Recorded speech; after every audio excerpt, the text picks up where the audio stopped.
The Anarchist Cookbook.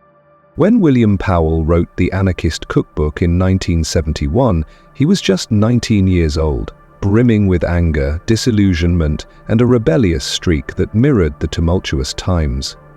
America was knee-deep in the Vietnam War, civil unrest was raging, and faith in institutions had frayed. Powell's book was not just a guide, it was a manifesto, a fiery act of protest disguised as a compilation of do-it-yourself chaos. The recipes and instructions were provocative, controversial, and, to many, deeply dangerous. Yet beyond its content, the story of the Anarchist Cookbook is one of contradiction, youthful defiance, and the heavy weight of regret. At first glance, the Anarchist Cookbook reads like a manual for mayhem. It includes instructions for making explosives, sabotaging infrastructure, and surviving in a world devoid of trust in authority. But beneath its provocative title and incendiary tone lies something more complex.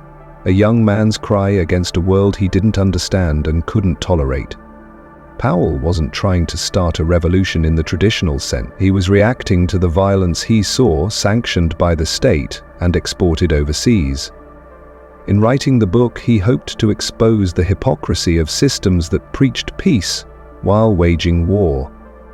It was a radical act of freedom of expression, born out of frustration and alienation. But the paradox begins almost immediately. While Powell believed he was writing a form of protest literature, the book was interpreted very differently by its readers, and over the decades, it took on a life of its own. For some, it became a symbol of resistance against oppressive authority. For others, it became a scapegoat, blamed in the aftermath of violent incidents involving individuals who were said to have been influenced by its pages. The book, initially written as an act of defiance, soon morphed into a kind of dark cultural artifact, infamous, feared, and misunderstood. Powell himself came to regret writing it. In later years, he would spend much of his life working in education, promoting peace and helping at-risk youth around the world. He wrote extensively about his remorse, stating that the ideas in the book no longer reflected who he was, or perhaps even who he had ever truly been. He tried, unsuccessfully, to have the book removed from publication, but the very freedoms he once invoked to write it, freedom of speech, freedom of the press, now stood in his way. He had created something he could not control, a genie let loose from a bottle that would not return. This conflict between intention and outcome, between protest and consequence, is what makes the Anarchist Cookbook such a compelling and troubling artifact. It exists at the intersection of freedom and danger, youthful rebellion and adult accountability. It forces us to confront uncomfortable questions about the limits of free speech, the power of ideas, and the unpredictable ways in which words can ripple through time. Powell believed he was arming readers with knowledge as a form of resistance.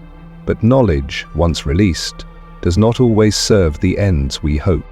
The book's endurance is in itself a paradox.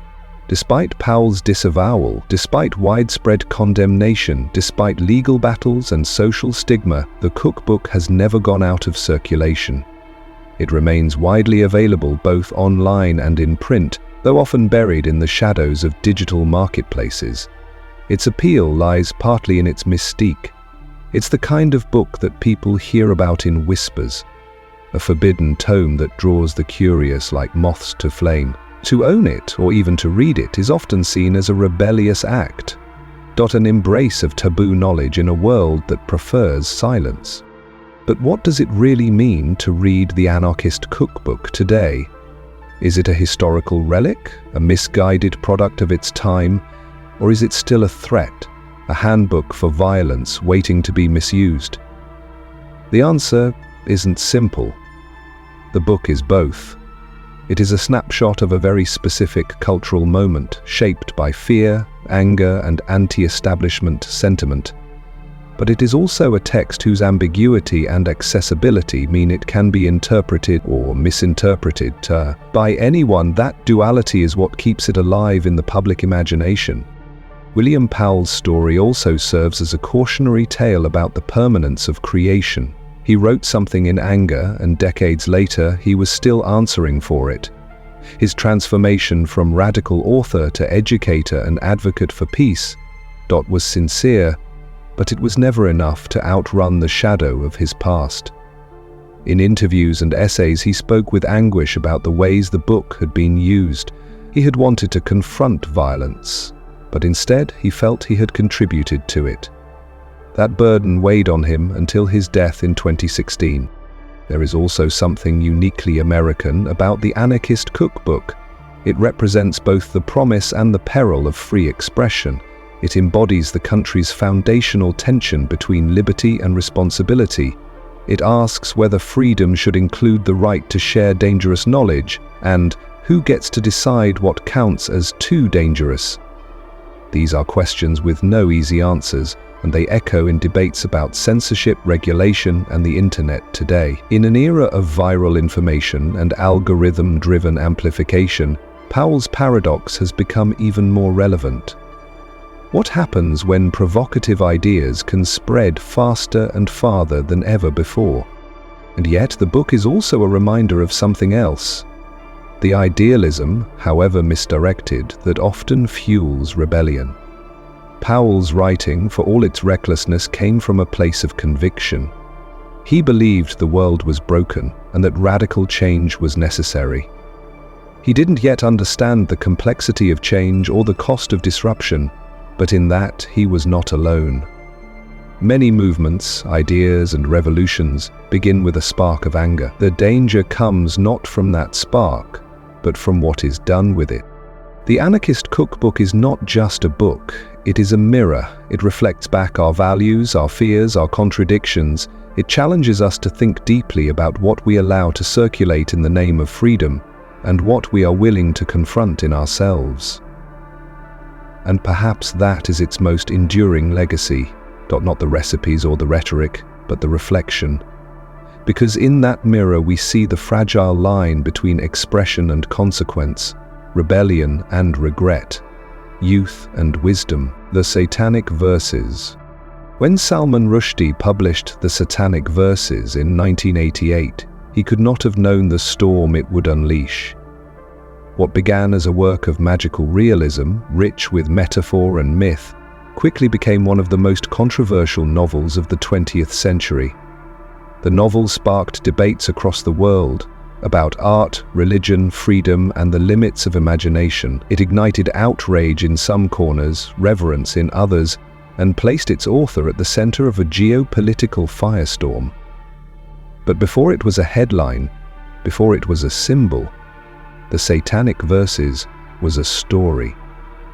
A story that moved between the sacred and the profane, the real and the surreal, the earthly and the divine. At its heart, The Satanic Verses is a tale of transformation. Two Indian men, Guibre Farishta, a famous Bollywood actor, and Saladin Chamcha, a voiceover artist estranged from his roots, fall from a hijacked plane as it explodes over the English Channel. Miraculously, they survive, but they do not return to the world unchanged. Guibre becomes angelic, or believes himself to be. Saladin transforms into something grotesque, something demonic. Their descent from the sky is not just a physical fall, but a symbolic one. A. Plunge into questions of identity, belief, and metamorphosis.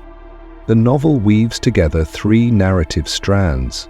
The first follows the surreal consequences of the protagonist's fall, tracking their altered lives in London, a city humming with immigrant tensions, personal betrayals, and the ghosts of colonialism.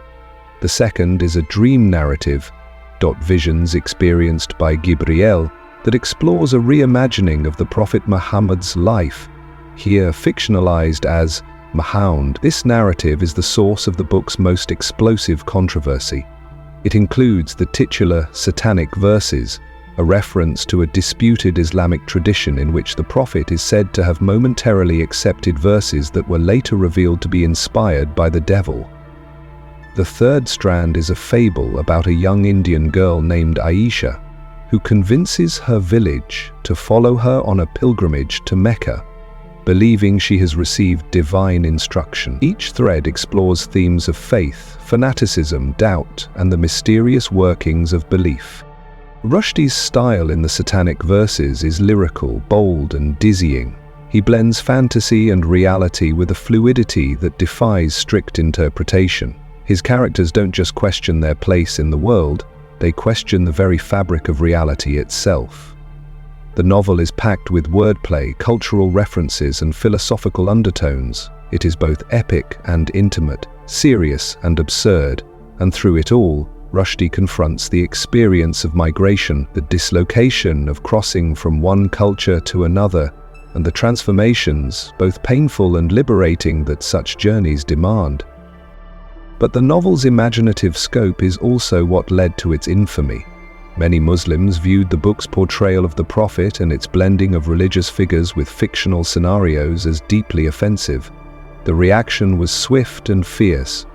In 1989, Iran's supreme leader Ayatollah Khomeini issued a fatwa calling for Rushdie's execution, claiming the book was blasphemous. Violent protests erupted. The book was banned in several countries. Bookstores were bombed, translators were attacked, and Rushdie was forced into hiding under police protection for years. Yet the controversy also gave rise to an equally passionate defense of free expression. Writers, artists, and intellectuals around the world rallied to Rushdie's side, framing the situation not as a religious debate, but as a matter of artistic freedom. Should a novelist be punished for using fiction to explore the tension between the sacred and the secular? Should fear be allowed to dictate the boundaries of literature? These questions resonated deeply, especially in an era when global communication was accelerating and cultural fault lines were becoming harder to ignore. Still, the Satanic Verses was not simply a provocation, it was a meditation. A novel about how people carry their gods and their demons with them, across continents, across generations.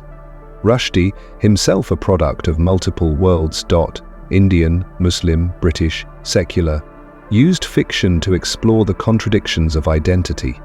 For him, writing was an act of exploration, not assertion.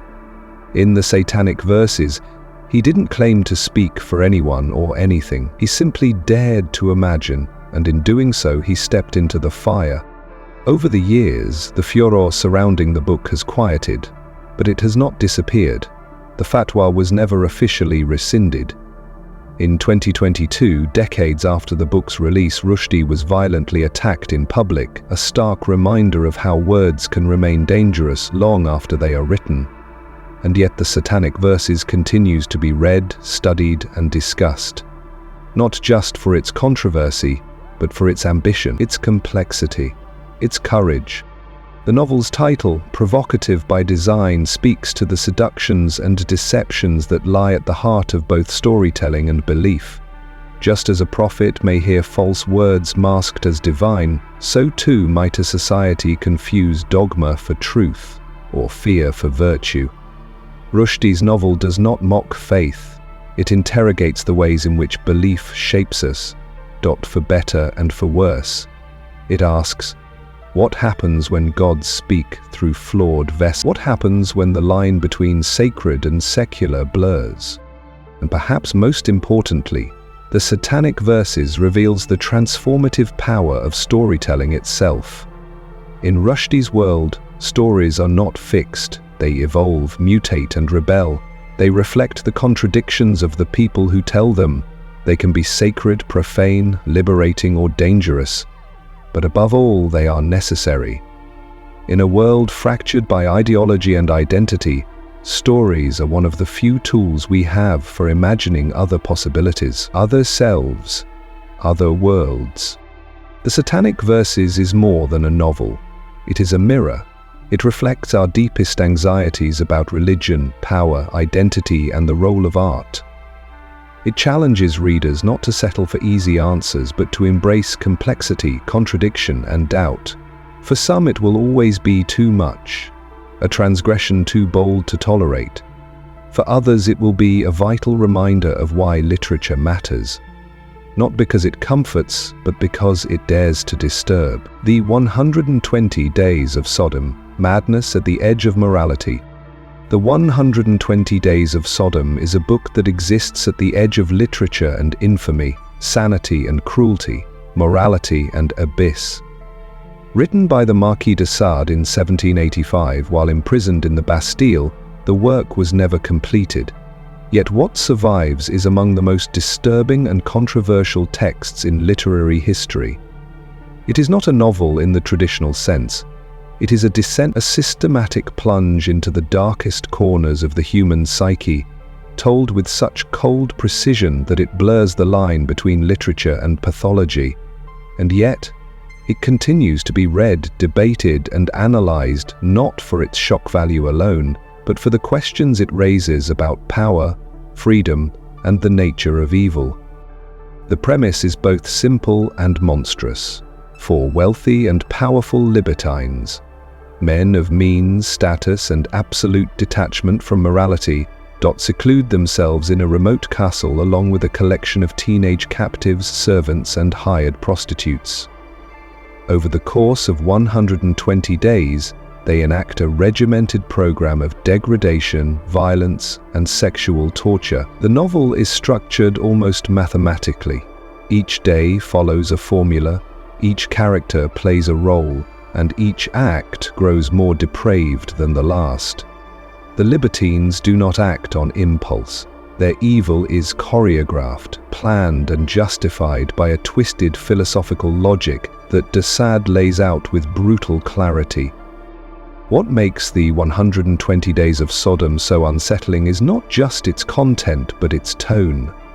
The writing is clinical, devoid of emotion, and often disturbingly bureaucratic. The horrors are listed with the same detachment one might find in a technical manual. This creates a strange, numbing effect on the reader, as if de Sade were inviting us not to feel, but to observe. And in that act of observation, a deeper discomfort emerges, not just about the acts themselves, but about the systems that make them possible, because beneath the surface of sadism and grotesquerie lies a ruthless critique of power, hierarchy, and institutional hypocrisy.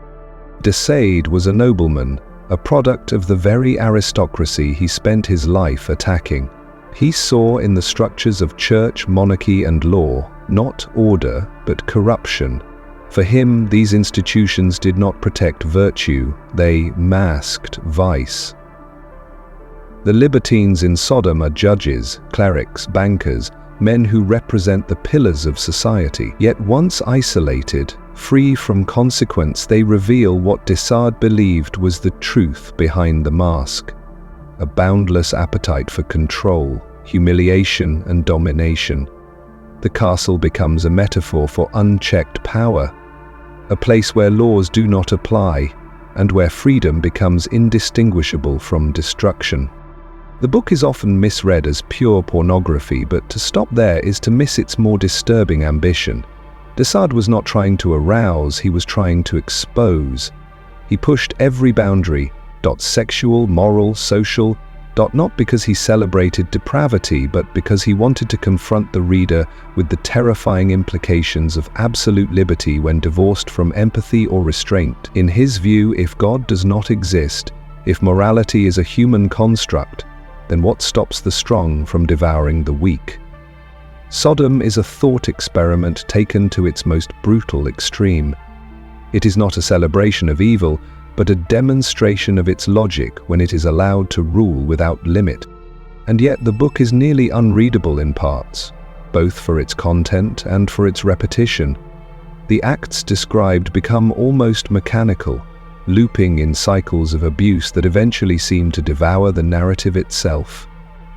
In this, some see a kind of madness, not just in the characters, but in the author. De Sade wrote the manuscript in tiny handwriting on a continuous scrawl of paper, hiding it in the walls of his prison cell. He believed it lost when the Bastille was stormed, and yet it survived. That alone gives the book an almost mythic status, a cursed text, a product of isolation and obsession, surviving its own destruction. Critics and philosophers have long debated how to interpret the 120 Days of Sodom. Some see it as an early form of existentialism, grappling with the meaninglessness of life in a godless universe. Others view it as a radical political allegory, exposing the decadence and cruelty of the ruling class on the eve of the French Revolution. Still others see it as a psychological document, a case study in trauma, repression, and deviant imagination, and some believe it should not be read at all, that its existence is a stain, not a contribution to literature. But even these objections prove the book's power. It forces a confrontation with the parts of humanity we prefer not to acknowledge. Reading Sodom is not a passive experience. It is a challenge, a provocation, and in some ways a test.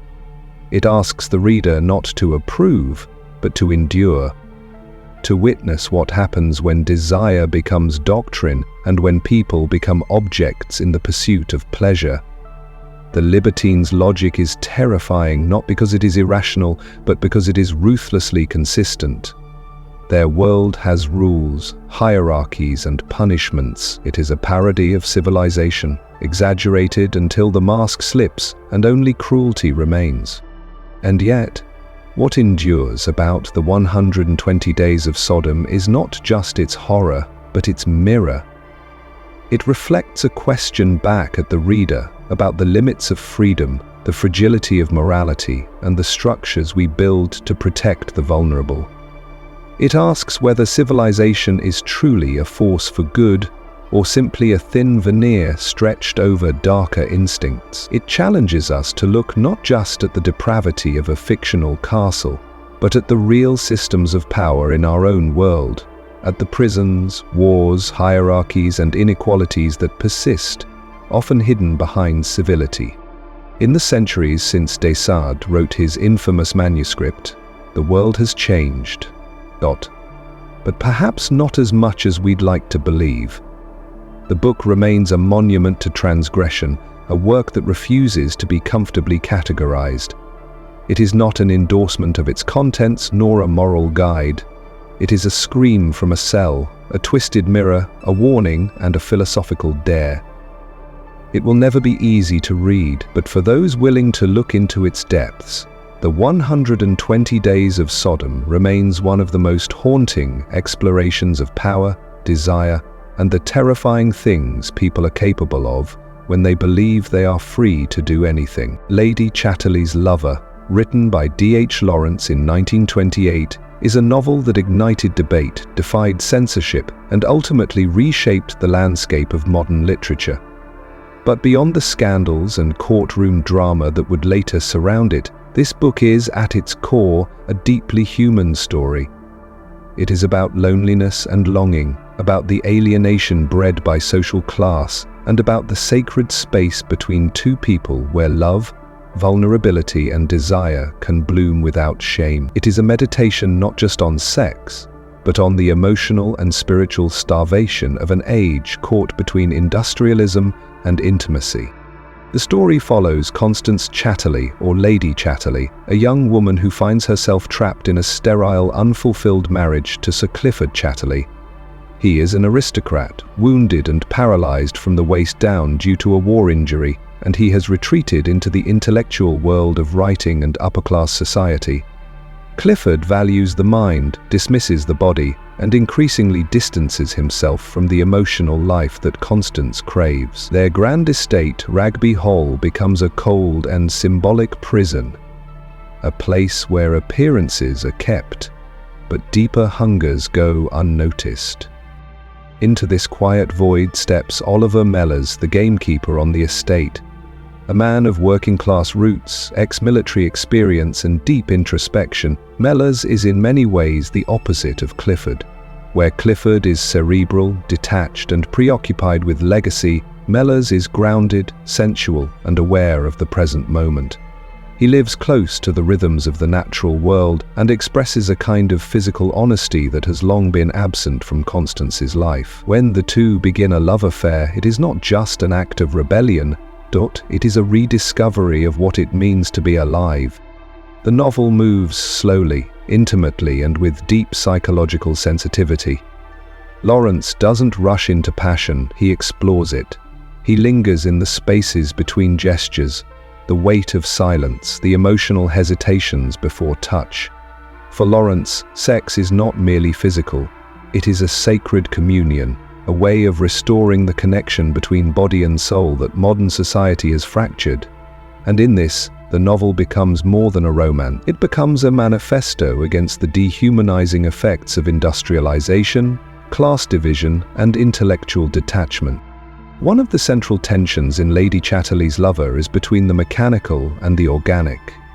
Clifford Chatterley embodies the modern world, but his reliance on machines, his sterile logic, his disregard for the physical dot, all reflect a society moving toward industry and away from intimacy. Mellors, by contrast, is rooted in the earth. He works with his hands, speaks in dialect, and respects the natural cycles of life. His relationship with Constance is framed not as vulgar or crude, but as a return to something primal and sacred, something the world has forgotten. Lawrence suggests that love, to be real, must be physical and personal. It must come from the body as much as from the mind. But the novel is not sentimental.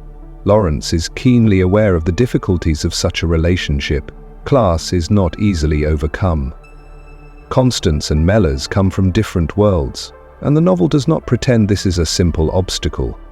Their affair is fraught with tension, secrecy, and the looming presence of social disapproval. But even here, Lawrence resists caricature. He does not romanticize rebellion for its own sake. Instead, he focuses on the quiet acts of courage that love demands: honesty, vulnerability, tenderness. In a world of rigid roles and unspoken rules, these things become radical. The language of Lady Chatterley's Lover is famously frank, especially for its time. Lawrence uses words that were considered scandalous not for shock but for truth. He believed that censorship was a form of dishonesty, a way of severing language from the body and the body from the soul. For him to write openly about sex was to affirm it as a valid and essential part of life. The controversy that followed the novel's release was not unexpected. In fact, Lawrence had anticipated the backlash.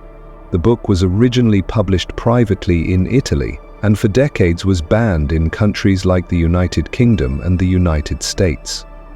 It was only in 1960 that a full, unexpurgated edition was released in the UK, following a landmark obscenity trial that would go on to redefine the boundaries of literary freedom. Yet to focus solely on the sexual content of Lady Chatterley's Lover is to miss its depth. The novel is not just about physical union, it is about spiritual renewal. Constance is not seeking pleasure for its own sake. She is seeking meaning, connection, a sense of wholeness in a world that fragments people into roles, titles, and routines. Mellors, too, is not simply an object of desire. He is a man wrestling with his own disillusionment, with war, with class, with the struggle to remain human in a society that rewards indifference. Their love becomes a sanctuary, fragile but real, carved out against the pressures of their time. What Lawrence achieves in this novel is a vision of love that is fiercely individual yet profoundly universal. He challenges the reader to reconsider what it means to be fully human, not just to think but to feel, not just to exist but to experience. In Constance and Mellors, he offers a glimpse of what that might look like. Not perfect, not easy, but honest. And in that honesty lies the novel's enduring power. Today, Lady Chatterley's Lover stands as a testament to the courage of intimacy. It is a novel that dares to say that love matters, that the body matters, and that to deny these things is to deny life itself. Lawrence's prose, often lyrical and intense, carries with it a sense of urgency, not just for his characters, but for the world. He saw a future where people would be increasingly alienated from one another, from nature, from themselves. And in response, he wrote a novel that insists on connection, that insists on tenderness, that insists on the right to love not as society dictates, but as the soul demands. Lady Chatterley's Lover is not just a story of scandal or seduction. It is a quiet revolution, told in the language of the heart. The 48 Laws of Power by Robert Greene is not just a book, it is a mirror reflecting the realities of power, ambition, and human behavior across centuries of politics, war, and courtly intrigue. Published in 1998, it has since become one of the most widely read and debated books on strategy and influence, revered by some as a practical guide and condemned by others as Machiavellian. Yet, at its core, the book is a study of power in its purest form, unfiltered, unapologetic, and often uncomfortable. Greene draws from the lives of emperors and con artists, generals and courtiers, to explore what it takes to rise, to dominate, and most importantly, to survive in competitive environments. The structure of the book is as calculated as its subject. Each of the 48 laws is presented with historical examples and cautionary tales, framed by short, sharp declarations. Never outshine the master. Conceal your intentions. Crush your enemy totally. These are not gentle life lessons. They are power plays, distilled into maxims and illustrated through real-world figures like Napoleon Bonaparte, Louis XIV, Queen Elizabeth I, and even contemporary icon. Greene's method is to examine the patterns that led to victory or downfall, extracting universal truths from particular cases. What makes the book striking is its neutrality. Greene does not moralize, he does not tell you what should be done, he simply tells you what works. This detachment is part of what makes the book so powerful and so controversial. For Greene, power is not good or evil, it simply is. Whether you use it to build or to destroy depends on your goals, your environment, and your character. In this way, the book operates more like a field manual than a philosophical text. It is designed to arm the reader with clarity in a world where motives are hidden, alliances are fragile, and influence is everything. Law by law, Greene outlines strategies that revolve around deception, manipulation, timing, and image. He urges the reader to be patient like a spider, to play the long game, to observe before striking. The laws are not meant to be followed blindly, they are to be adapted. Some are about avoiding mistakes, such as never appearing too perfect or never putting too much trust in friends. Others are about going on the offensive, turning weakness into strength, mastering the art of absence, or seducing with calculated charm. Each law is a lens through which to understand power dynamics, not just in palaces and battlefields, but in offices, relationships, and everyday life. One of the key insights of the book is that power is psychological. It is rarely held through brute force alone. True power lies in perception. Appearances must be managed carefully. Often it is more effective to seem harmless while holding influence than to dominate openly. Greene returns to this theme repeatedly. The most effective leaders, seducers, and strategists are those who operate behind masks, controlling narratives, planting ideas, and pulling strings from the shadow. It is not enough to act, you must act invisibly. This emphasis on subtlety is what sets the 48 Laws of Power apart from typical self-help or leadership literature. Greene does not promise inner peace, authenticity, or moral victory. He promises advantage, and in doing so he speaks to the competitive reality of many arenas.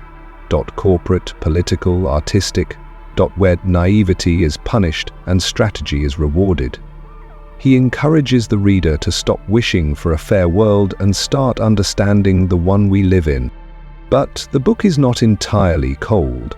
Beneath the strategic tone is a deeper message about awareness. Greene argues that most people lose power not because they lack intelligence or skill, but because they fail to read the room. They speak too soon, reveal too much, trust too easily. His laws are as much about self-protection as they are about domination. To guard your reputation with your life is not about vanity, it is about shielding yourself from the attacks that come when others sense weakness. To say less than necessary is not about silence, it is about maintaining control over the space in which your power operates.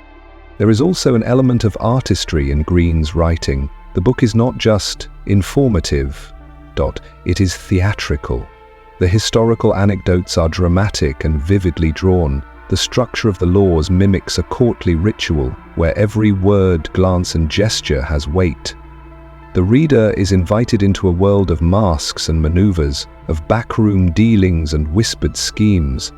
It is seductive in its intelligence, daring in its clarity. Even if one does not wish to adopt all the laws, simply seeing the world through Green's eyes provides a new vocabulary for power. It changes how one listens, observes, and responds. Critics of the book often argue that it promotes manipulation and amorality. And it's true, the book does not shy away from strategies that would make most people uncomfortable. But that, perhaps, is its strength. Green is not telling readers what to do, he is showing them what others have done and continue to do.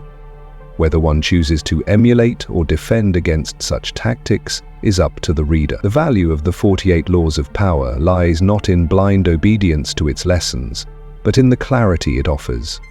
It reveals the chessboard beneath the surface of everyday life. In the decades since its publication, the book has found followers in a wide range of fields, from artists to athletes, CEOs to rappers, politicians to students. Its influence is felt in boardrooms and classrooms, on stages and in quiet conversations. Its appeal is not because it offers easy answers, but because it strips away illusions. It tells the truth most books dare not tell, that power is pursued, protected, and performed, and that to thrive in a complex world one must first understand its rules, even if one chooses to break them. The 48 Laws of Power is a book about human nature. It is about ambition, fear, charisma, envy, and survival. It is about what people will do when stakes are high and masks are many, and in that sense it is not merely a book about power, it is a book about being human in a world where influence shapes everything. Whether used as a shield, a sword, or a mirror, its laws continue to provoke thought, sharpen awareness, and spark transformation. Power, after all, is not something only the elite pursue. It is something we all navigate, consciously or not, every single day. Lolita, written by Vladimir Nabokov and published in 1955, is one of the most controversial novels ever written, and yet it is also one of the most exquisitely crafted. It is a novel that defies categorization, both deeply unsettling and breathtakingly beautiful. At the surface, it tells the story of Humbert Humbert, a European intellectual who becomes obsessed with a 12-year-old girl named Dolores Hayes, whom he affectionately and obsessively calls Lolita. But beneath that disturbing plot lies a deeper meditation on the power of language, the unreliability of narration, and the way beauty can be used to conceal horror. From the very first line, the Lolita, light of my life, fire of my loins, the reader is swept into Humbert's world, a world spun from words, dripping with lyricism and seduction.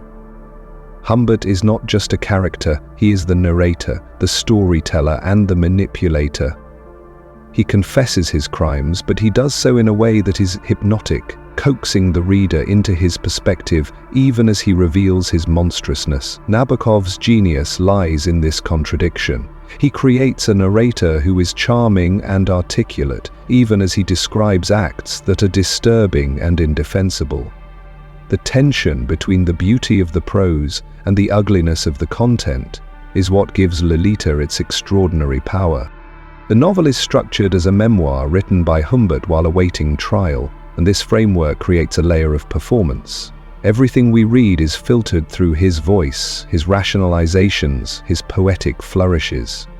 He pleads for sympathy while painting himself as a tragic lover, not a predator. Yet the careful reader sees the cracks in his version.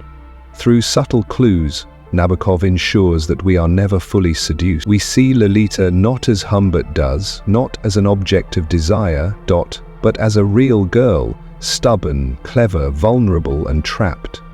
Nabokov once said that Lolita was not about sex, but about love and the loss of love. And in a strange, warped way, that's true. Beneath Humbert's obsession lies an aching loneliness, a desperate attempt to recapture something lost. Perhaps youth, perhaps innocence, perhaps control over his own crumbling mind. His fixation on Lolita is not born of love in any traditional sense. It is a symptom of something broken, a need to possess, to control, to freeze time. Lolita for him becomes a symbol, an idealized figure that exists only in his imagination. The real Dolores Haze, the girl behind the name, Dot, is ignored, suppressed, rewritten, and yet it is her presence that haunts the novel, not because she is a temptress, as Humbert wants us to believe, but because she is never truly heard. Her voice is faint, often drowned out by the torrent of Humbert's eloquence, but in those rare moments when she speaks or acts outside of his narrative, we catch glimpses of her reality, a child grieving her mother, manipulated and uprooted, struggling to carve out a space for herself in a world that refuses to see her as anything more than an object of desire. These glimpses are what give Lolita its aching tragedy. It is, at its core, a story about stolen youth. The novel also explores the American landscape, not just geographically but culturally.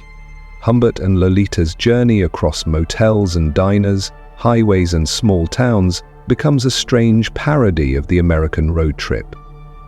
As they move through the country, Nabokov paints a vivid portrait of mid-century America, with its consumerism, its cheap pleasures, its contradictions. Humbert is both fascinated and repelled by this world, and his outsider's perspective allows Nabokov to critique it with sharp precision. The road, traditionally a symbol of freedom and adventure, becomes in Lolita a route of captivity and manipulation.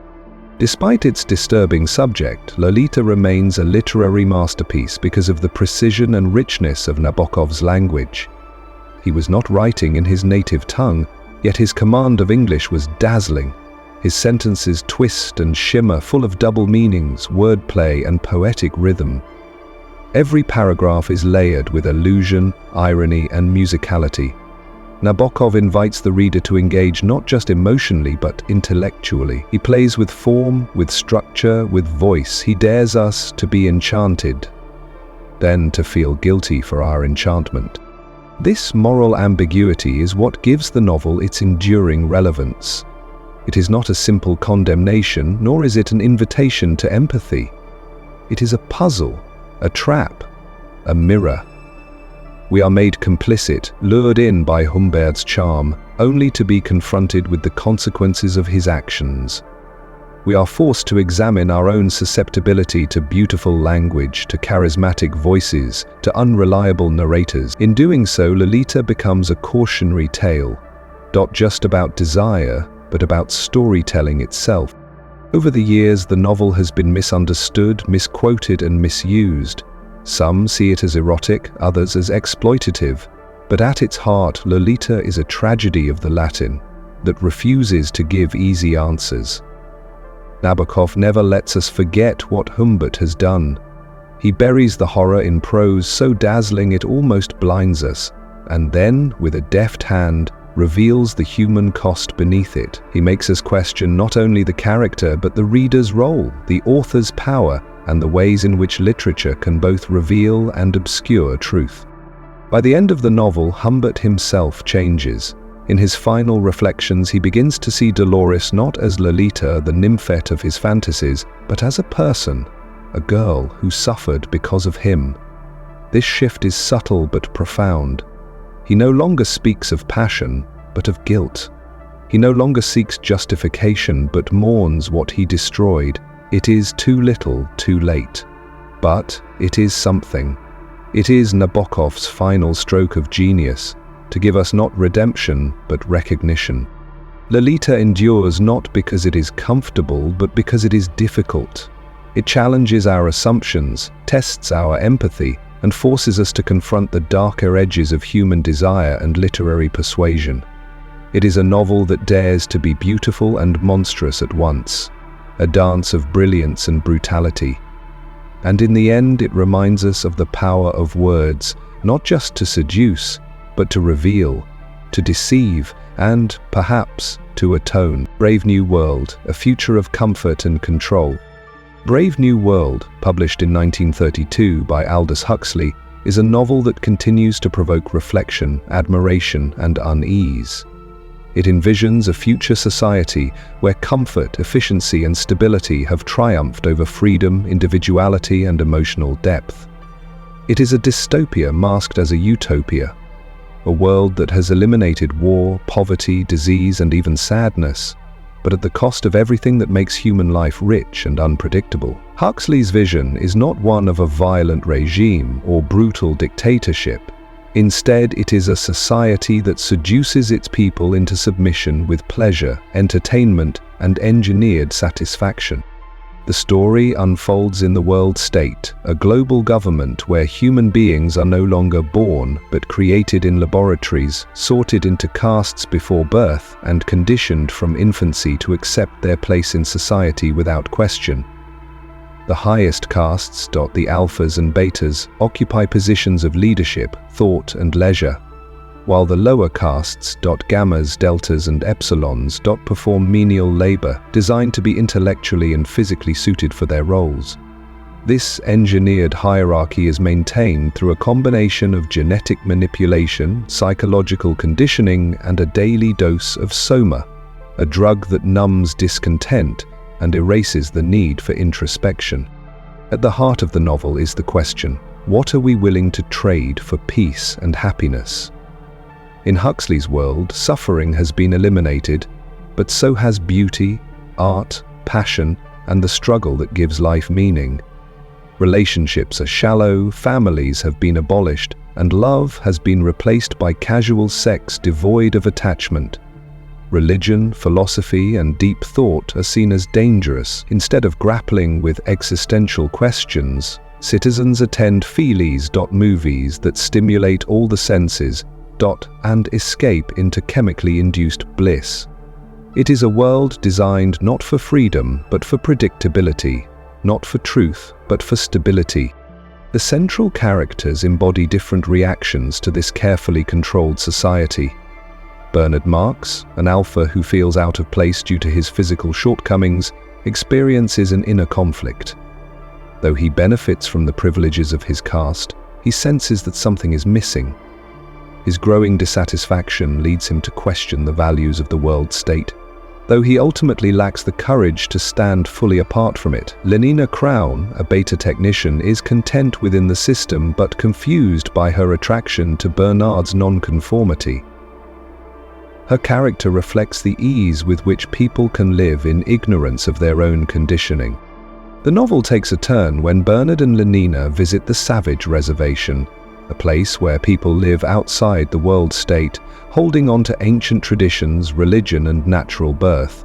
There they meet John, known as the Savage, who becomes the novel's true moral center. John was born to a world state citizen but raised among the so-called savages, and he has absorbed the values of a pre-modern world through Shakespearean literature and spiritual longing. When John is brought back to London, he is horrified by the emptiness he sees.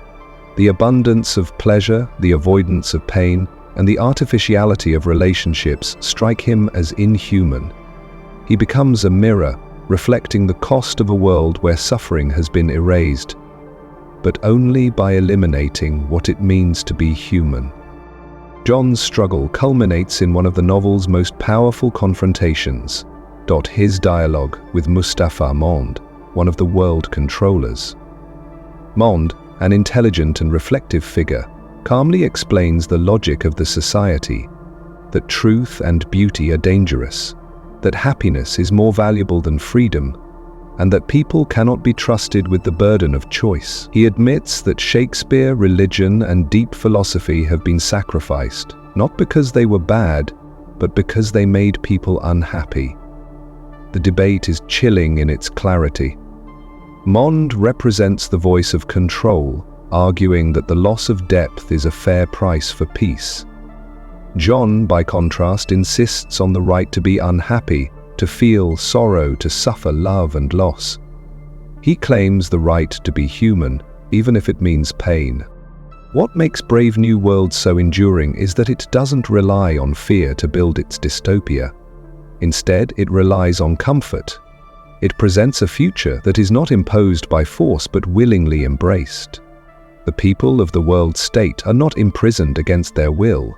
They are programmed to love their servitude. This is Huxley's most unsettling insight, that control does not need to come through violence when it can be achieved through pleasure. When people are trained to avoid discomfort, they may stop asking questions. When their desires are always met, they may forget how to desire at all. The novel also speaks to contemporary anxieties with surprising prescience. Huxley predicted a world of mass consumerism, instant gratification, and distraction. He foresaw the rise of entertainment as a tool of pacification, the manipulation of biology to eliminate individuality, and the subtle ways in which freedom can be eroded not by oppression, but by abundance. In many ways, Brave New World feels less like a warning of some distant future, and more like a commentary on the trajectory of modern life.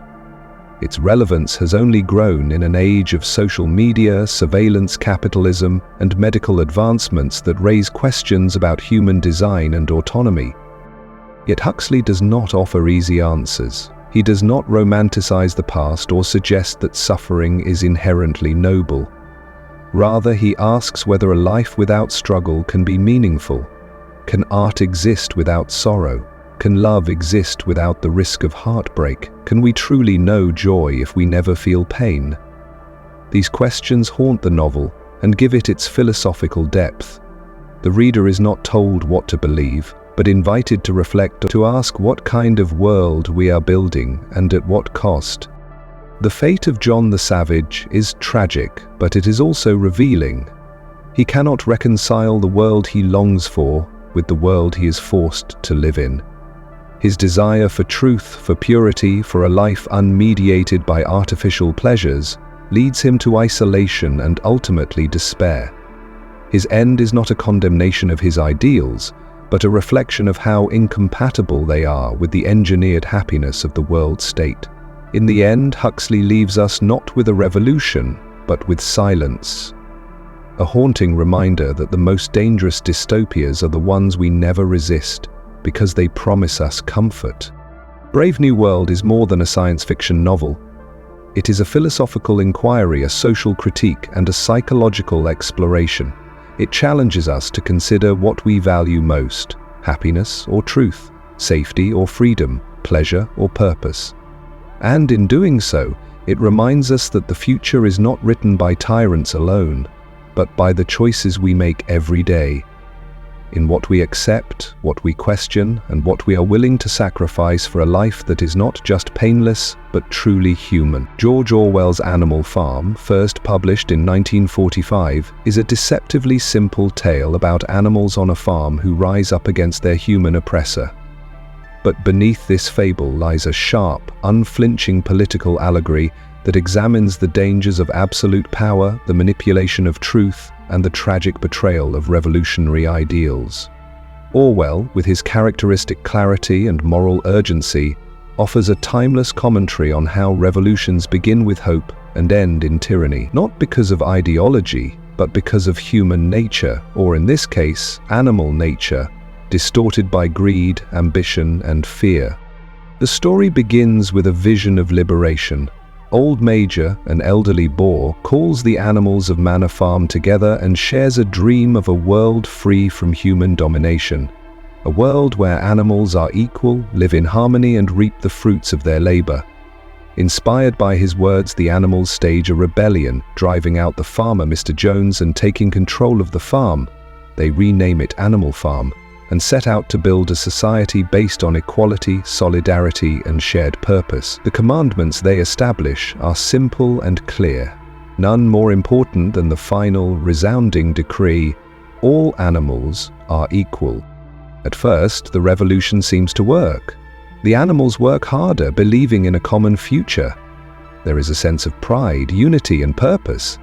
But the seeds of corruption are already in the soil. The pigs, being the most intelligent, take on leadership roles.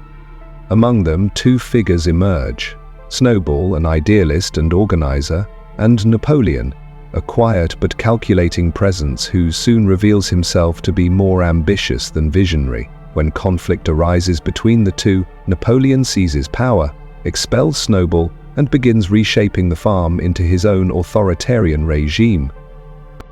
What follows is a slow, methodical erosion of the principles the revolution was built on. Through propaganda, fear, and the revision of history, Napoleon consolidates control. The pigs move into the farmhouse, begin trading with humans, and slowly adopt the very behaviors the animals once rebelled against. The commandments on the barn wall are altered, little by little, to suit their actions. The animals, overworked and underfed, are told that their suffering is noble, that their memories are faulty, and that their sacrifices are for the greater good. And always, at the center of the lies, stands the figure of Squealer, the silver-tongued propagandist who twists language to justify every injustice. Orwell's brilliance lies in his ability to distill complex political truths into clear, emotionally resonant images. The transformation of the pigs into human-like tyrants is not just symbolic, it is inevitable. With each compromise, each lie, each brutal enforcement of order, Orwell shows how revolutions can be hijacked not by outsiders, but by those who claim to defend them. He draws directly from the events of the Russian Revolution and the rise of Stalinism, with Napoleon standing in for Stalin, Snowball as Trotsky, and the other characters echoing key figures and classes from that era. But Orwell's message extends far beyond any single historical moment. Animal Farm is a warning for every generation, in every place where power is unchecked and truth is manipulated. One of the most haunting aspects of the novel is the role of the other animals. They are not simply victims, they are complicit in their own oppression. Boxer, the noble and hard-working horse, becomes a symbol of tragic loyalty. His motto, "I will work harder," is heartbreaking in its sincerity. Even as the evidence mounts that the pigs are betraying everything the revolution stood for, Boxer refuses to believe it. His final fate, sold to the glue factory after a lifetime of service, is a devastating indictment of how those in power exploit the very people who believe in them most. The sheep bleating slogans mindlessly represent the dangers of groupthink. Benjamin, the cynical donkey, understands what is happening but chooses silence, convinced that nothing will ever change. In this, Orwell captures the full spectrum of response to tyranny: blind faith, resignation, indifference, and fear. Language is a central tool of control in Animal Farm. The way slogans are repeated, history is rewritten, and language is bent to serve the powerful mirrors how real-world regimes manipulate information. War is peace, freedom is slavery, ignorance is strength. These were the maxims Orwell would later explore in 1984, but their foundation is built here. By the end of the novel, the original ideals have been so thoroughly corrupted that the final commandment reads, "All animals are equal, but some animals are more equal than others." It is a line both absurd and chilling, a perfect expression of doublethink and the perversion of truth for political ends. Yet Animal Farm is not a story without hope. Its power lies in its ability to make us see. Orwell believed that the first step toward resisting tyranny was recognizing its signs. He wanted readers to understand how easily good intentions can be warped, how revolutions can become mirrors of the very systems they sought to destroy, and how crucial it is to remain vigilant, critical, and brave in the face of rising authoritarianism. He does not offer easy solutions, but he does offer clarity, a moral lens through which to view the world more honestly. The simplicity of Orwell's prose is deceptive. Behind the accessible language is a depth of insight that continues to resonate. Animal Farm is short, but it lingers. It is taught in schools, quoted in speeches, and referenced in political debates because its message is timeless. In a world where truth can be obscured, where propaganda can drown out dissent, and where those in power often rewrite the past to control the future, Orwell's little farm remains a powerful metaphor. In the final scene, when the animals look through the window of the farmhouse and can no longer distinguish between pig and man, Orwell leaves us with a lasting image of betrayal and transformation. The animals have come full circle, and the dream of equality has become a nightmare of hierarchy once again. It is not a conclusion of despair, but of bitter realization. The revolution failed not because of the dream, but because of the dreamers who lost their way, and the followers who forgot to question. Animal Farm endures not simply because it tells us about the past, but because it challenges us to reflect on the present. It reminds us that power always carries the potential for corruption, that the truth must be defended, and that freedom, once won, must be constantly safeguarded. In its quiet fable of animals and ideology, Orwell wrote one of the loudest warnings of the 20th century. That a warning that still echoes, still matters, and still demands to be heard. The Grapes of Wrath. John Steinbeck's The Grapes of Wrath, published in 1939, is a profound and piercing novel about displacement, survival, and the enduring strength of the human spirit. Set during the Great Depression and the Dust Bowl migration of the 1930s, the book tells the story of the Joad family, tenant farmers from Oklahoma, who are forced to leave their land and embark on a long, uncertain journey to California in search of work, dignity, and hope. But more than a historical account, Steinbeck's novel is a sweeping epic of suffering and solidarity, a study of how ordinary people confront extraordinary hardship and hold on to their humanity in the face of dehumanizing forces. The story begins with the land itself. Steinbeck opens with a haunting portrait of the parched, dying earth, describing the dust storms that choked the fields and drove farmers from their homes. The land is not just a setting, it is a character, sacred and cruel, the lifeblood of the people and the source of their sorrow. The collapse of the soil mirrors the collapse of the economic and social systems that once supported rural life. When the banks foreclose on the Joad's farm, they are not just losing property. They are losing identity, community, and the belief that hard work leads to security. This loss is the first wound, and it is deep.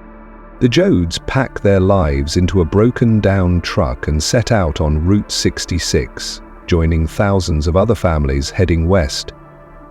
California becomes a symbol of renewal, of a promised land where fruit grows abundantly and jobs are plentiful.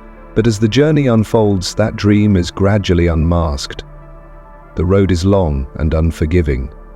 Mechanical failures, illness, and death follow them. And when they reach, instead of opportunity, they find exploitation. Instead of welcome, they find suspicion. The orchards and fields are guarded not by prosperity, but by poverty and control. Steinbeck populates the novel with rich, vividly drawn characters, but at its heart are Tom Joad and Ma Joad.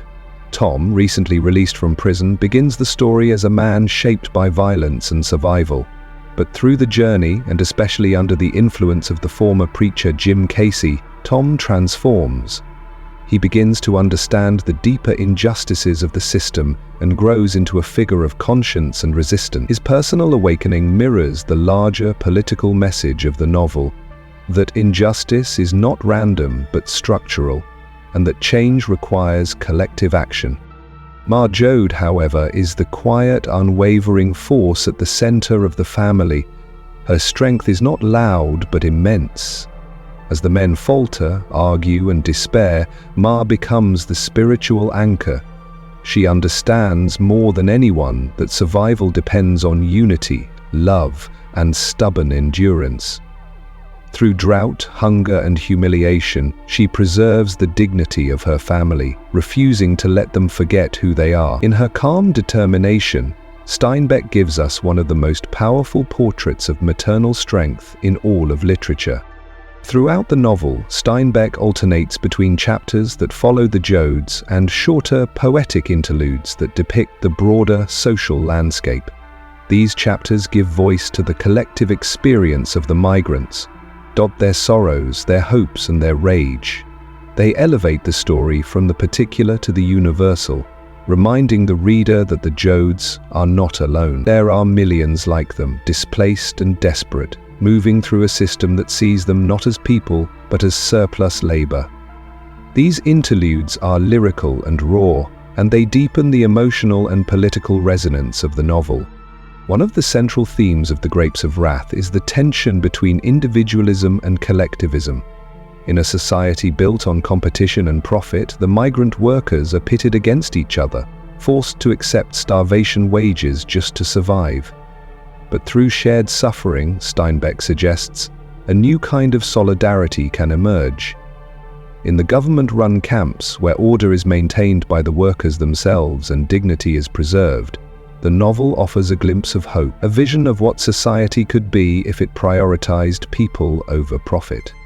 Jim Casey, the former preacher who accompanies the Jodes for much of the novel, becomes the voice of this emerging consciousness. He rejects organized religion but finds a deeper spirituality in the shared human experience. His belief that maybe all men got one big soul, ever bodies are part of, captures the moral foundation of the book. When he is killed while organizing workers, he becomes a martyr, and his death marks a turning point for Tom Joad, who takes up his cause. Tom's final speech to Ma, his promise that "I'll be ever wherever you look," is one of the most iconic moments in American literature. A statement of faith in the enduring presence of justice, even when it is invisible. Steinbeck's prose in The Grapes of Wrath is simple, muscular, and poetic. He writes with empathy but never sentimentality. His descriptions are rooted in physical detail: the heat of the road, the dust in the lungs, the aching of tired muscles. But he also reaches for the mythic. The Jodes' journey echoes biblical themes of exodus and pilgrimage. The novel draws from the rhythms of folk song and oral storytelling. It is both grounded and transcendent, local and epic. Despite its deep sadness, the novel ends on a note of startling grace.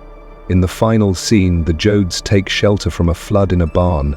There they find a starving man, and Rose of Sharon, who has just lost her baby, offers him her breast to nurse. It is a quiet, wordless act, shocking and deeply symbolic. In a world stripped of justice, stripped of hope, Steinbeck leaves us with an image of radical compassion, a gesture of life-giving kindness amid despair. It is not a solution, but a statement. Even in the worst of times, humanity endures. The Grapes of Wrath is more than a novel about the Great Depression. It is a story about power and resistance, about the human need for home and dignity, about the cruelty of systems and the kindness of individuals. It challenges us to see the humanity in those who are displaced, to question the forces that divide us, and to imagine a world where solidarity is stronger than greed. Steinbeck did not write it to be comfortable. He wrote it to awaken, to provoke, and to move, and all these years later it still does. Slaughterhouse-Five. Kurt Vonnegut's Slaughterhouse-Five, first published in 1969, is a novel unlike any other. A strange, moving, and darkly humorous meditation on war, memory, and the illusion of time. At its center is Billy Pilgrim, an unremarkable man who becomes an unlikely witness to one of the most devastating events of World War II, the firebombing of Dresden. Yet the novel does not unfold in a linear fashion. It jumps back and forth through time, through dimensions, and even across planets. Billy is unstuck in time, and so too is the narrative, reflecting the fractured way that trauma reshapes reality. Vonnegut takes the conventions of science fiction, memoir, satire, and philosophy and blends them into something hauntingly original. The novel begins with a self-referential framing device. Vonnegut, writing in his own voice, explains that he has been trying for years to write a book about Dresden. He was there himself as a prisoner of war, locked in a slaughterhouse beneath the city when it was destroyed by Allied bombs in 1945. The destruction of Dresden, a cultural city with little military value, left tens of thousands dead, and yet it remained a footnote in most war histories. Vonnegut's difficulty in writing about it becomes part of the novel's structure. He doesn't present himself as a heroic storyteller. He admits the limitations of language, the futility of explaining war, and the strange mixture of comedy and horror that defines his experience. All this happened, more or less, he famously begins, reminding us from the outset that memory is fragile and truth is never pure. Billy Pilgrim, the novel's protagonist, is not a warrior. He is not brave or strong or cunning. He is a passive figure, a man to whom things happen. He stumbles through the war in a daze, survives Dresden not through skill but through luck, and returns home to a life of quiet discomfort. Later he claims to have been abducted by aliens from the planet Tralfamadore, who teach him a new way of seeing time, not as a line, but as a series of moments, all happening simultaneously. For the Tralfamadorians there is no free will, no cause and effect, no real death. So it goes, they say whenever someone dies.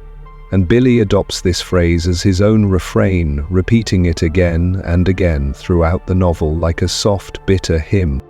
So it goes becomes one of the novel's central themes. It is both resignation and recognition.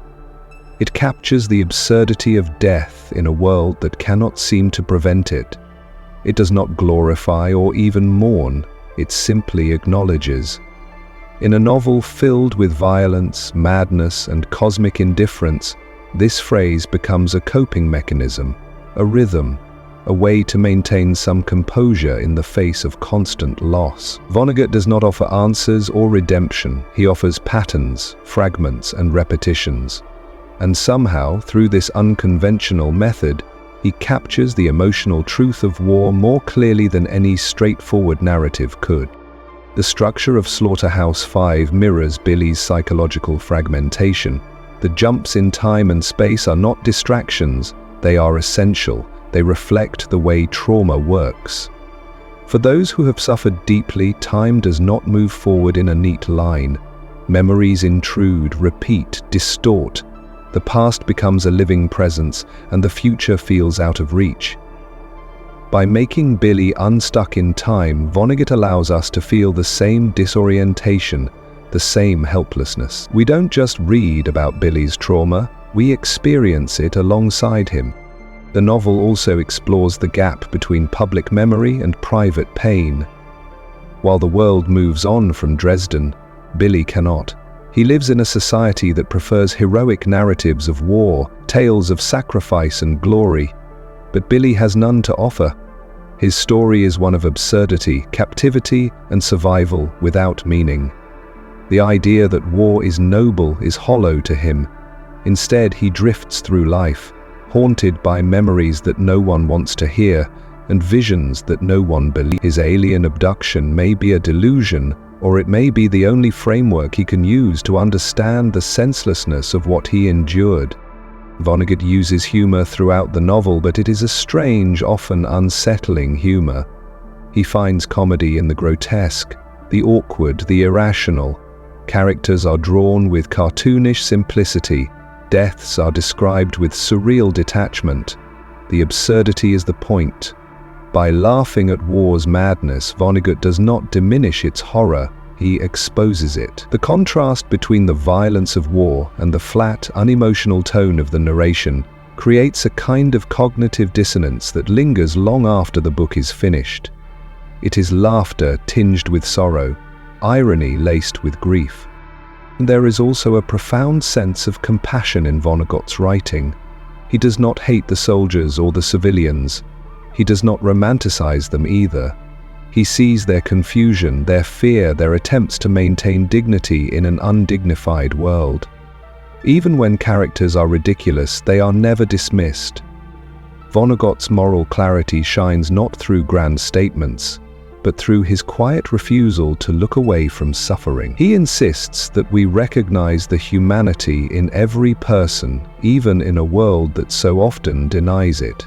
By the end of Slaughterhouse-Five, we are not offered closure. There is no grand moral, no triumphant return, no catharsis. What we are left with is a portrait of survival in a shattered world. A man who moves through time not because he chooses to, but because he cannot escape. A story that doesn't resolve, but instead repeats, like memory, like trauma, like war itself. And yet, in that repetition, there is something profound, a recognition of the absurd, the tragic, and the enduring. Vonnegut's novel remains relevant because the questions it raises have not gone away. We still wage wars, we still glorify violence, we still struggle to speak about trauma in ways that honor its complexity. Slaughterhouse-Five reminds us that truth is not always clean or coherent.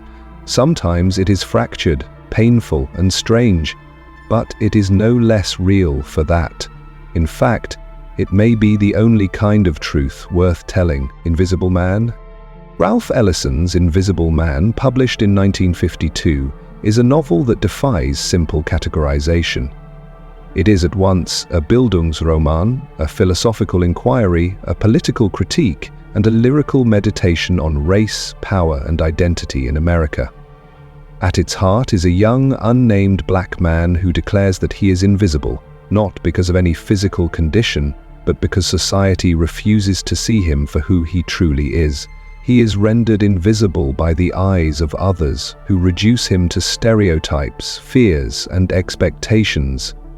And through his journey, from the rural South to the streets of Harlem, from idealism to bitter clarity, Ellison crafts one of the most profound explorations of racial invisibility in American literature. The novel opens with a haunting prologue. The narrator, now living underground, literally beneath the surface of New York City, reflects on his life, his disillusionments, and his choice to live in isolation. He is surrounded by light, thousands of bulbs powered illegally, a paradoxical image for a man who is unseen.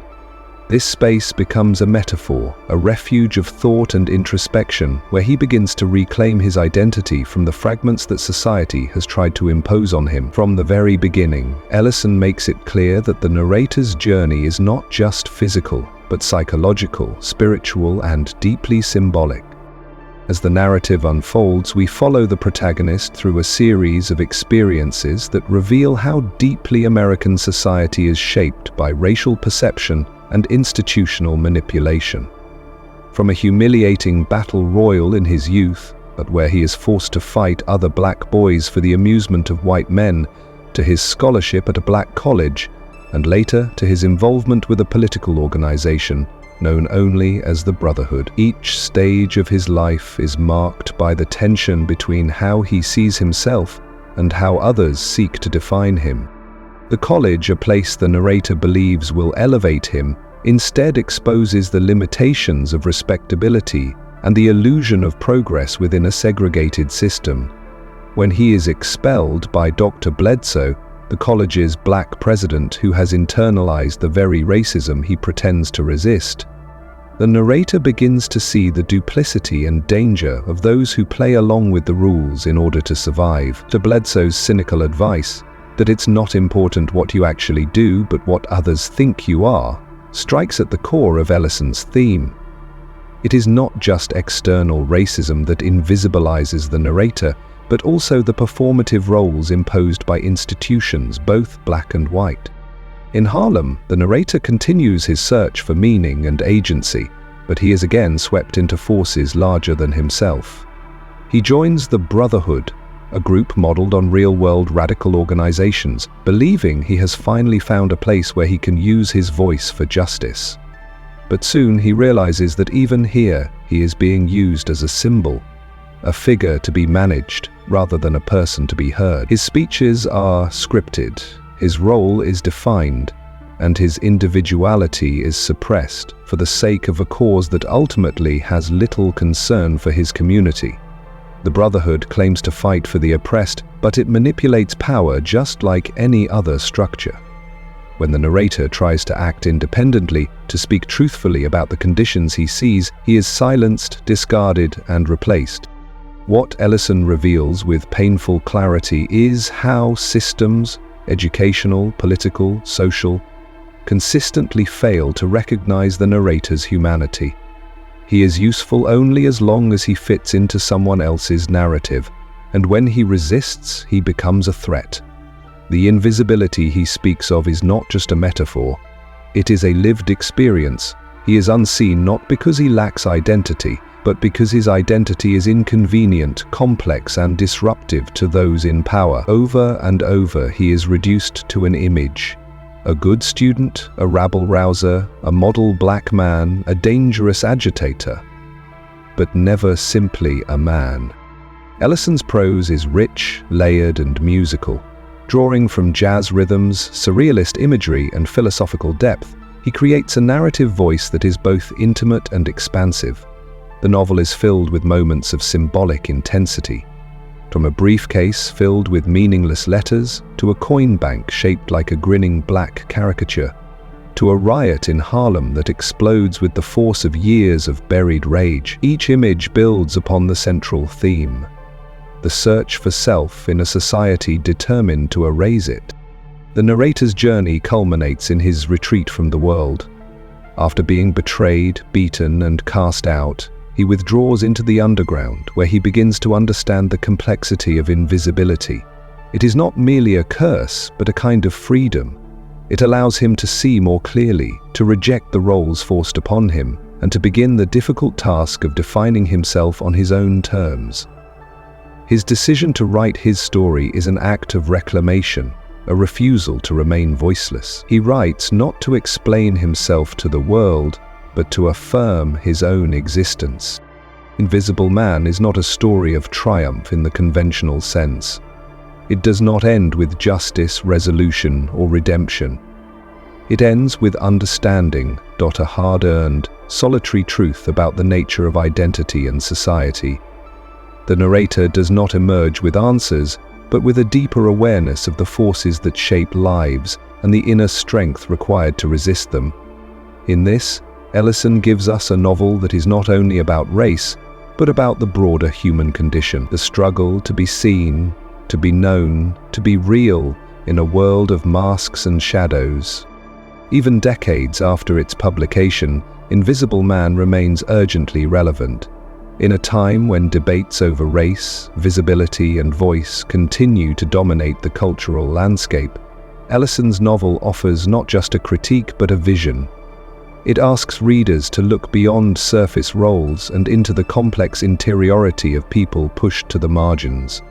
It challenges us to question what we assume, what we ignore, and what we refuse to see. And it invites us to consider how often society looks at someone and sees only what it wants to see.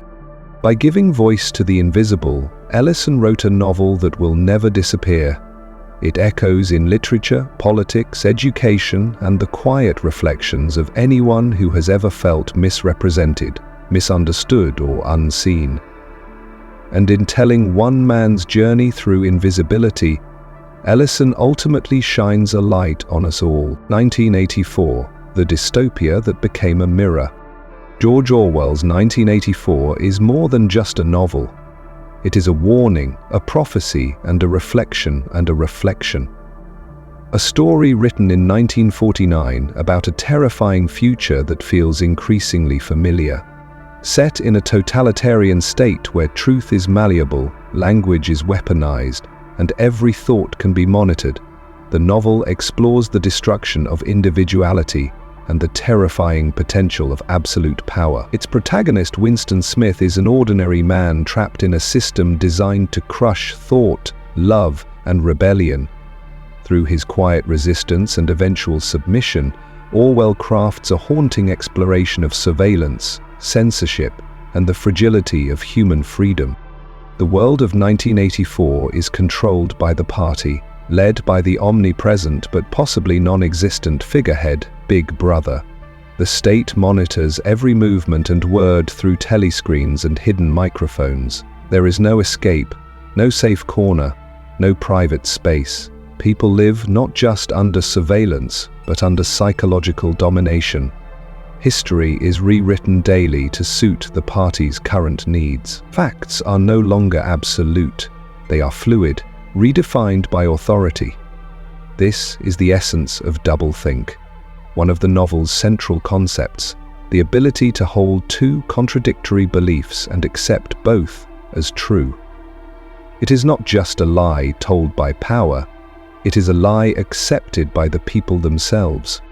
Winston Smith works at the Ministry of Truth, which specializes in falsifying historical records.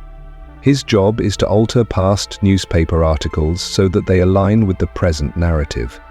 If the party predicts something incorrectly, Winston edits the record to make it seem accurate. If someone becomes an enemy of the state, all evidence of their existence is erased. They become an unperson. Through this system, the party not only controls the future, but the past, and by doing so controls the present. Orwell's insight is chilling. Whoever controls information controls reality itself. Despite being surrounded by fear and conformity, Winston quietly begins to question the system. He starts writing in a secret journal, an act considered thought crime. He yearns for truth, for memory, for something real. This longing leads him to Julia, a fellow worker who also harbors rebellious thoughts. Their relationship becomes a private rebellion, a sanctuary of desire and humanity in a world that denies both. Their secret meetings are tender and desperate, full of urgency, because they know they could be caught at any moment. In loving each other, they are defying a system that seeks to eliminate love, spontaneity, and any bond stronger than loyalty to the party. Eventually, they are captured. Their punishment is not swift execution, but re-education. They are taken to the Ministry of Love, the place where the party breaks spirits. It is here that Winston is tortured and forced to confront the reality of his powerlessness. The novel's most disturbing section unfolds here, as Winston is broken down not only physically but mentally. He is made to betray Julia, to surrender his love, to believe that 2 + 2 = 5 if the party says it does. In the climactic scene, when he pleads for the torture to be done to Julia instead of him, the last piece of resistance inside him crumbles. It is not enough for the party to control your actions. It must own your thoughts, your loyalties, your inner self. By the end of the novel, Winston is no longer a rebel. He sits at a cafe, empty and compliant. He watches the telescreen with deadened eyes, and when Big Brother appears, he feels genuine love. His transformation is complete. The party has not just suppressed opposition, it has made it impossible. This conclusion is what makes 1984 so devastating. It offers no heroic escape, no last-minute revolution. The system wins, and it wins by changing what it means to be human. What makes 1984 endure is not just its terrifying vision of the future, but its insight into the psychology of oppression. Orwell understood how language can shape thought, how fear can rewrite loyalty, and how power can redefine truth. The party's slogans, "War is peace," "Freedom is slavery," "Ignorance is strength," are more than propaganda. They are instruments of control. They dismantle logic, erase contradiction, and create a world where obedience is not just expected, but necessary for survival. The novel shows how tyranny does not just silence dissent, it erases the very capacity to dissent. Orwell's creation of Newspeak, a stripped-down version of English designed to eliminate subversive thought, is one of the novel's most brilliant and disturbing inventions. By reducing vocabulary and simplifying grammar, the party aims to make it impossible to think critically. If there are no words for rebellion, there can be no rebellion. This insight into the relationship between language and thought is one of Orwell's most lasting contributions. He recognized that control of language is control of the mind. While 1984 is a product of its time, written in response to the rise of fascism and Stalinist communism, its relevance has only grown.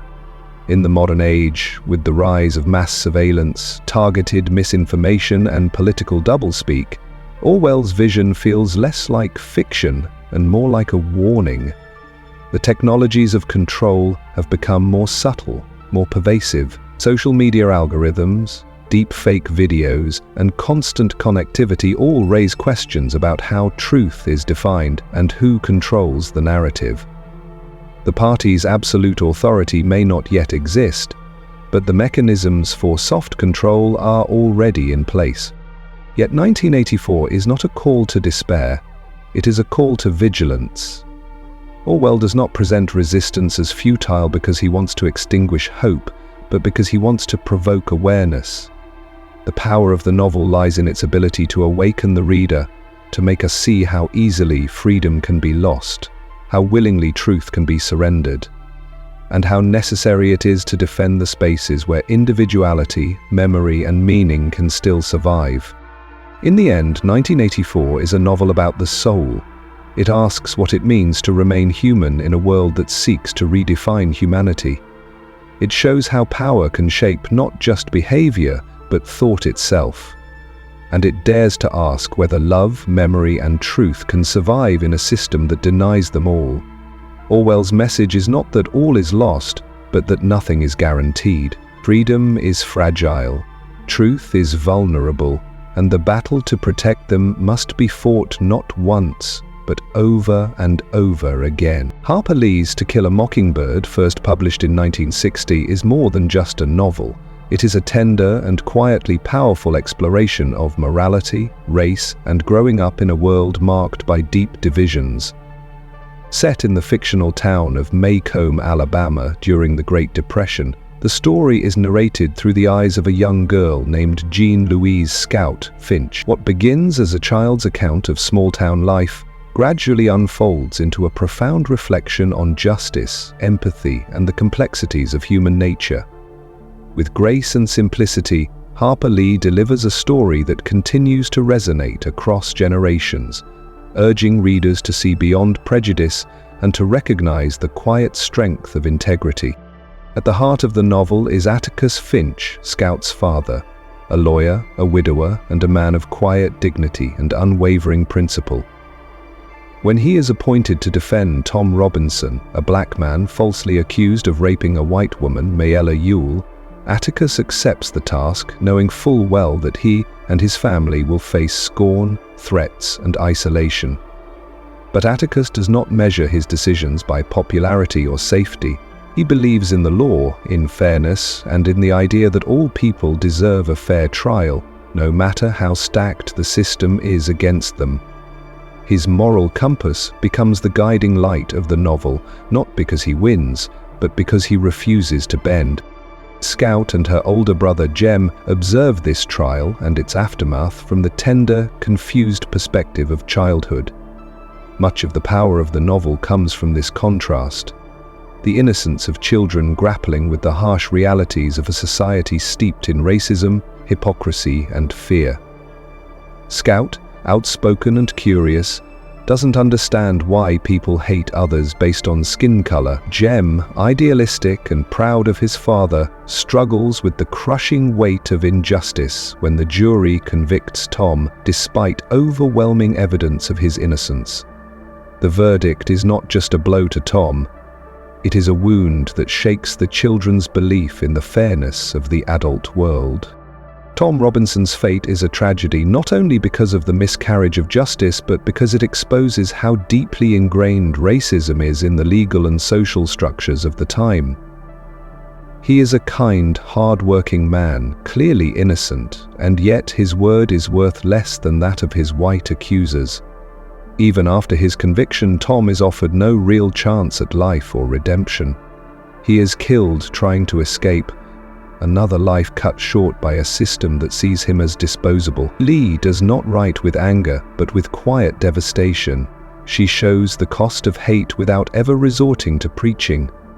The result is more powerful for its restraint.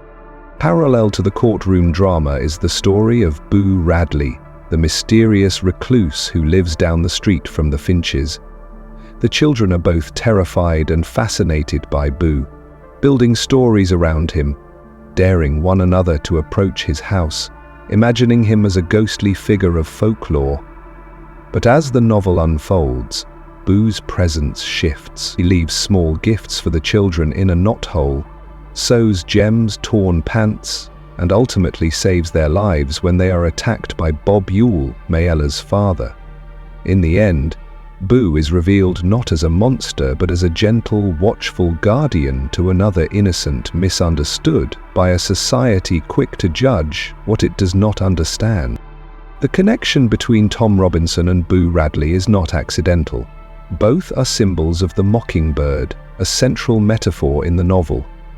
Mockingbirds, as Atticus explains, do no harm, they only sing. To kill one is a sin. Tom and Boo are both gentle souls destroyed, or nearly destroyed, by cruelty and fear. Scout comes to understand this deeply by the end of the novel, when she stands on Boo's porch and sees the world through his eyes for the first time. It is a moment of profound empathy, and it completes her journey from innocence to understanding. What makes To Kill a Mockingbird endure is not just its message, but its storytelling. Harper Lee writes with warmth and humor, capturing the rhythms of Southern life, the beauty of childhood wonder, and the heartbreak of growing up. Her characters are fully alive. Dot, flawed, funny, brave, and deeply human. Calpurnia, the Finch family's housekeeper, offers a glimpse into the black community's dignity and resilience. Dill, a friend of Scout and Jem, brings curiosity and tenderness. Even minor characters are drawn with nuance, reminding us that every person carries a story. Though the novel is rooted in the 1930s, its themes remain strikingly relevant. The questions it asks about justice, inequality, courage, and compassion still urgent today. In a world where bias still shapes lives and where standing up for what's right often comes at a cost, Atticus Finch remains a figure of moral clarity. He is not perfect, but he is steadfast. He shows that doing the right thing is not about grand gestures, but about quiet resolve. He teaches his children, and us, that empathy is the beginning of all understanding. To Kill a Mockingbird is often taught in schools, sometimes debated and occasionally challenged, but its impact is undeniable. It speaks to the best and worst of what America has been, and what it still struggles to become. It doesn't pretend that goodness always wins, or that justice is easy, but it insists that the fight is worth having. It insists that children must be taught not just how to read, but how to see, how to look past fear and prejudice and see the person behind the label. And, in doing so, it leaves us with a message both timeless and timely. That moral courage begins with seeing, truly seeing, those who are often left invisible. By the end of the novel, Scout's voice carries a note of quiet wisdom. She has grown not by losing her innocence entirely, but by learning how to protect it with understanding. She has walked in someone else's shoes, as Atticus asked her to do. And we, the readers, walk with her, moved, changed, and reminded that justice is not guaranteed, but it is always worth seeking. The Catcher in the Rye. J.D. Salinger's The Catcher in the Rye, first published in 1951, is one of the most iconic American novels of the 20th century. Told through the voice of Holden Caulfield, a disenchanted teenager wandering the streets of New York City, the novel captures a moment of raw, emotional honesty rarely seen in literature at the time.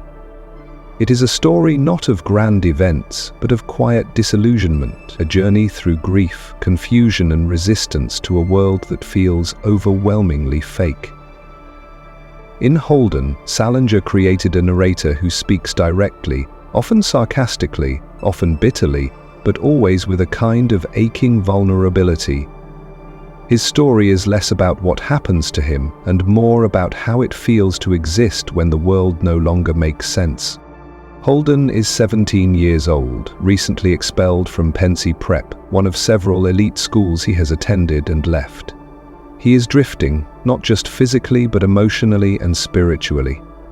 His parents are unaware of his expulsion, and instead of going home immediately, he decides to spend a few days alone in New York City, wandering from hotel to nightclub to museum, trying to find something, anything, that feels authentic.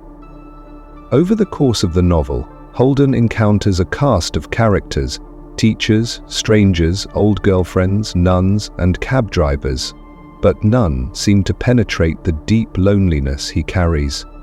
He is alienated, not just from people, but from the expectations that society places on him. One of Holden's most repeated complaints is about phoniness. He uses the word to describe nearly everyone around him, dots, classmates, people on the street. To him, phoniness is the ultimate sin, the act of pretending, of conforming, of being insincere. Holden is desperate for realness, for purity, for connection, but he finds almost nothing that satisfies this desire. His sharp criticisms, however, are not born from arrogance, they come from fear and hurt. Holden is grieving. Beneath his sarcasm and rebellion lies unresolved sorrow over the death of his younger brother, Ali, who died of leukemia. Ali's memory represents everything good and innocent to Holden, and the world since Ali's death has seemed cold and meaningless. This loss colors everything Holden sees. He is obsessed with innocence, particularly the innocence of children.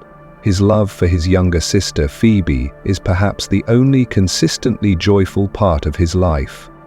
When he watches children on the carousel, when he hears them singing, when he sees them play, something in him softens. These moments of connection serve as quiet sanctuaries from the storm of his thoughts. Holden isn't just resisting adulthood, he's terrified of it. He sees growing up as a kind of betrayal, a descent into hypocrisy and compromise. This is why he imagines himself as the catcher in the rye, someone who stands at the edge of a field, catching children before they fall off a cliff into the corruption of adulthood. It is a beautiful image, both noble and impossible. Holden's fantasy is not about saving others, it is about preserving the part of himself that he fears is slipping away. Throughout the novel, Holden's mental state deteriorates. His behavior becomes more erratic. He drinks too much, gets into fights, sleeps poorly, and confesses to feeling depressed and even suicidal. Though the term is never used explicitly, it is clear that Holden is suffering from a deep psychological crisis. His isolation is not just philosophical, it is clinical. And yet, Salinger never turns him into a case study. Holden's voice remains painfully human, familiar to anyone who has ever felt out of step with the world around them. His confusion, his anger, his yearning, they are not just teenage angst. They are cries for meaning in a world that often seems indifferent to suffering. Holden's narration is a defining feature of the novel. It is immediate, colloquial, full of digressions and repeated phrases. He often says, "It killed me," when something moves him, or "I really did," when he wants to convince the reader of his sincerity. His language is full of contradiction, and so he says one thing and quickly walks it back, admits to lying, and then reveals unexpected truths. This voice is what makes The Catcher in the Rye so enduring. It feels like a conversation. It feels honest, even when it's unreliable. Salinger captures the fractured thoughts of adolescence with such authenticity that generations of readers have found themselves mirrored in Holden's restless words. Yet Holden is not a hero. He can be frustrating, rude, even cruel. He judges others harshly but struggles to see his own flaws. He lashes out when he feels vulnerable.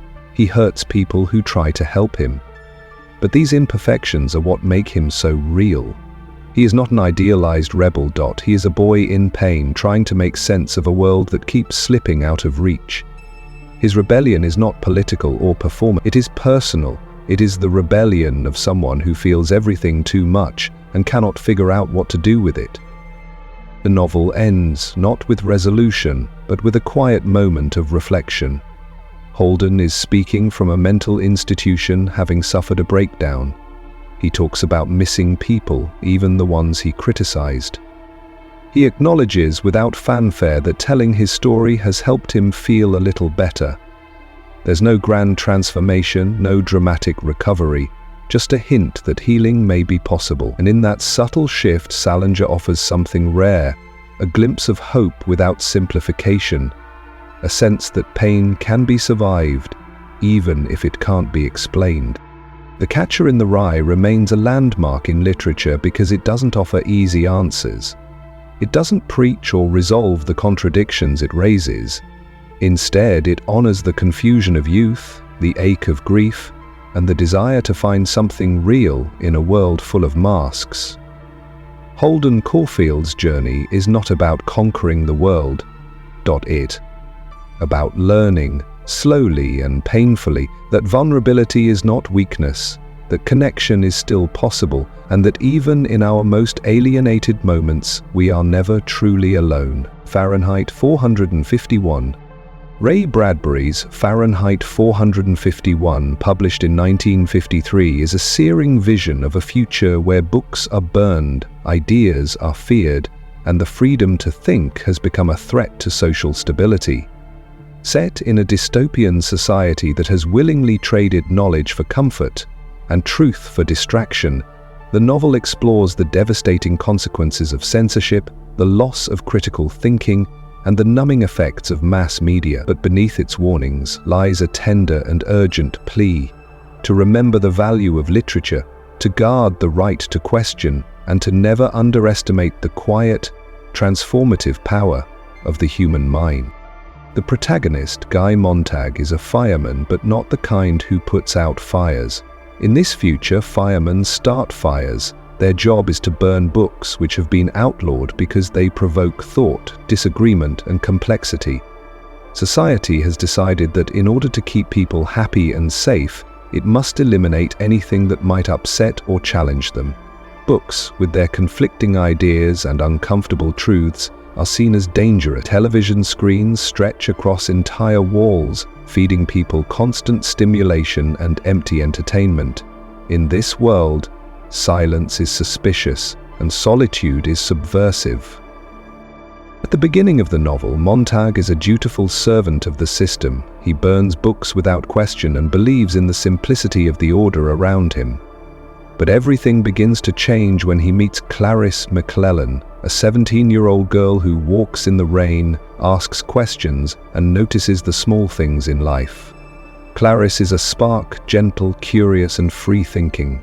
She sees the world as it is, not as the government wants people to see it. Her innocence and insight awaken something in Montag, stirring feelings he didn't know he had: curiosity, doubt, and a longing for depth. As Montag's dissatisfaction grows, he begins to steal and hide books, reading them in secret and desperately trying to understand their meaning. He turns to a former English professor named Faber, who helps him recognize that it's not just books that matter, but what they represent: a freedom to think, to feel, and to live with uncertainty. Faber explains that books have texture, meaning, and contradictions. They require attention, interpretation, and conversation. They hold mirrors to our souls and teach us to sit with discomfort. In a world that prizes speed, distraction, and superficial happiness, books are dangerous, precisely because they make people slow down and think. Montag's transformation from obedient fireman to defiant seeker of truth is both thrilling and painful. He begins to see the emptiness in his own life, particularly in his marriage to Mildred, who is lost in a haze of television and tranquilizers. Mildred embodies the society around them, numb, distracted, and terrified of reality. She has no interest in questioning the world, only in avoiding pain. When Montag tries to share his awakening with her, she recoils, choosing comfort over clarity. It becomes clear that censorship in Bradbury's world is not enforced purely by the government, but by the people themselves. They have been conditioned to fear difference, to reject thought, and to self-censor in the name of conformity. One of the novel's most iconic moments is the burning of a woman who chooses to die with her books rather than live without them. Montag is deeply shaken by her courage. Her death forces him to confront the reality that books hold something worth dying for, something that transcends entertainment or information. Her final words, quoting from Hugh Latimer, echo through the novel: "We shall this day light such a candle by God's grace in England as I trust shall never be put out." It is a turning point for Montag. He no longer sees fire as a tool of control, but as a symbol that can also illuminate and renew. As Montag becomes a fugitive, pursued by the mechanical hound of the state, he escapes the city and finds refuge among a group of drifters. Men who have committed entire books to memory, preserving literature through oral tradition. They live on the margins of society, waiting for a time when knowledge can once again be shared openly. In this quiet community, Montag discovers hope. These people are not warriors, but guardians, keepers of culture, fragments of memory in a world that has forgotten its past. Through them, Bradbury suggests that even when books are burned, their ideas can live on in minds and hearts. The novel ends with destruction and possibility. As the city is bombed in a sudden act of war, Montag and the bookmen begin walking toward the ruins, ready to rebuild. It is not a triumphant ending, but a humble one. Bradbury does not offer a clear utopia, only the possibility that, in remembering what has been lost, humanity might find a way forward. It is a sobering reminder that history, once forgotten, is always at risk of repeating itself, and that the preservation of knowledge is a quiet but revolutionary act. Bradbury wrote Fahrenheit 451 not just as a reaction to censorship, but also as a response to the rise of television, which he feared would dull the imagination and replace thoughtful discourse with passive consumption. His fears were not unfounded. Even today, as screens dominate daily life and attention spans dwindle, his warnings echo with eerie relevance. The firemen of Fahrenheit 451 may not exist in reality, but the burning of books has not disappeared, nor has the more subtle danger of forgetting why they matter.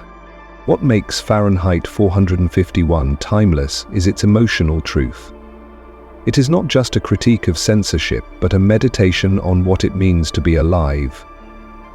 It asks what we sacrifice for comfort, what we lose when we stop asking questions, and how easily freedom can be traded for safety. Bradbury does not condemn technology itself, but the misuse of it, the ways in which it can isolate us from ourselves and each other. His novel urges us to be mindful, to be curious, and above all, to remember that the most dangerous fire is not the one that burns books, but the one that burns out our capacity to care. In the end, Fahrenheit 451 is a love letter to books, but also a call to action. It reminds us that the fight for truth is not won through grand gestures, but through daily acts of awareness and courage. To read a book, to sit in silence, to listen deeply. These are revolutionary choices in a world that prefers distraction. And as long as there are those willing to remember, to question, and to pass stories forward, the flame of thought will never truly be extinguished. Beloved, memory, motherhood, and the haunting legacy of slavery. Toni Morrison's Beloved, published in 1987, is a powerful and lyrical novel that explores the devastating aftermath of slavery in America through the deeply personal story of a mother and her loss. Rooted in historical reality yet crafted with poetic depth and supernatural elements, Beloved is a ghost story in the truest sense. Haunted not just by spirits but by trauma, memory, and history. Set after the Civil War, the novel examines what it means to be free, what it means to belong to oneself, and how love, particularly a mother's love, can both protect and destroy. Morrison does not merely tell a story, she compels readers to feel the weight of what has been inherited, suppressed, and passed down through generations. The novel centers on Setha, a formerly enslaved woman living in a house known as 124 with her daughter Denver. The house is not just a setting, it is a character, filled with grief and a furious, restless presence. That presence belongs to the ghost of Setha's dead child, who died as an infant under tragic and horrific circumstances. Years before, when Setha was faced with the imminent return of slave catchers, she made an unthinkable decision to kill her baby daughter rather than let her be taken back into slavery. It is this act, born out of love, fear, and trauma, that lies at the heart of the novel. The child, whom Setha named Beloved, returns not just in memory, but in physical form, as a mysterious young woman who arrives at the doorstep of 124, bringing with her a wave of upheaval and reckoning. Morrison's storytelling is non-linear, fractured like the memories of her characters. The narrative moves back and forth through time, gradually revealing the history of Setha's life, her time at the plantation called Sweet Home, her escape, the horrors of slavery, and the emotional scars that never healed. This fragmented structure mirrors the nature of trauma itself, where past and present bleed together, and the pain of what has been endured cannot be neatly contained. Sefi does not live in a world where history stays in the past. For her, and for others like her, history walks beside them, enters their homes, and speaks in their dreams. Beloved as a character is both literal and symbolic. She is the daughter returned, demanding the love and attention she was denied in life. But she is also the embodiment of the past. Beautiful, destructive, insistent. She feeds on Setha's guilt, longing, and grief. As Setha tries to care for her, she begins to lose herself, consumed by the desire to make amends, to rewrite what can never be undone. In this way, Morrison explores the psychological burden of motherhood under slavery, where even the most sacred bond between mother and child was subject to violation, control, and violence. Setha's love is not idealized. It is raw, desperate, and terrifyingly powerful. Denver, Setha's surviving daughter, offers another lens through which to view the story. Isolated and lonely, she grows up in the shadow of the house and her mother's silence. She is both protected and imprisoned by Setha's love. As Beloved's presence grows more oppressive, it is Denver who must step beyond the boundaries of the home and seek help from the community. Her decision to reach out marks a turning point in the novel. It signals the beginning of healing, not just for herself and her mother, but for the larger community of Black women and men who have also carried their stories in silence.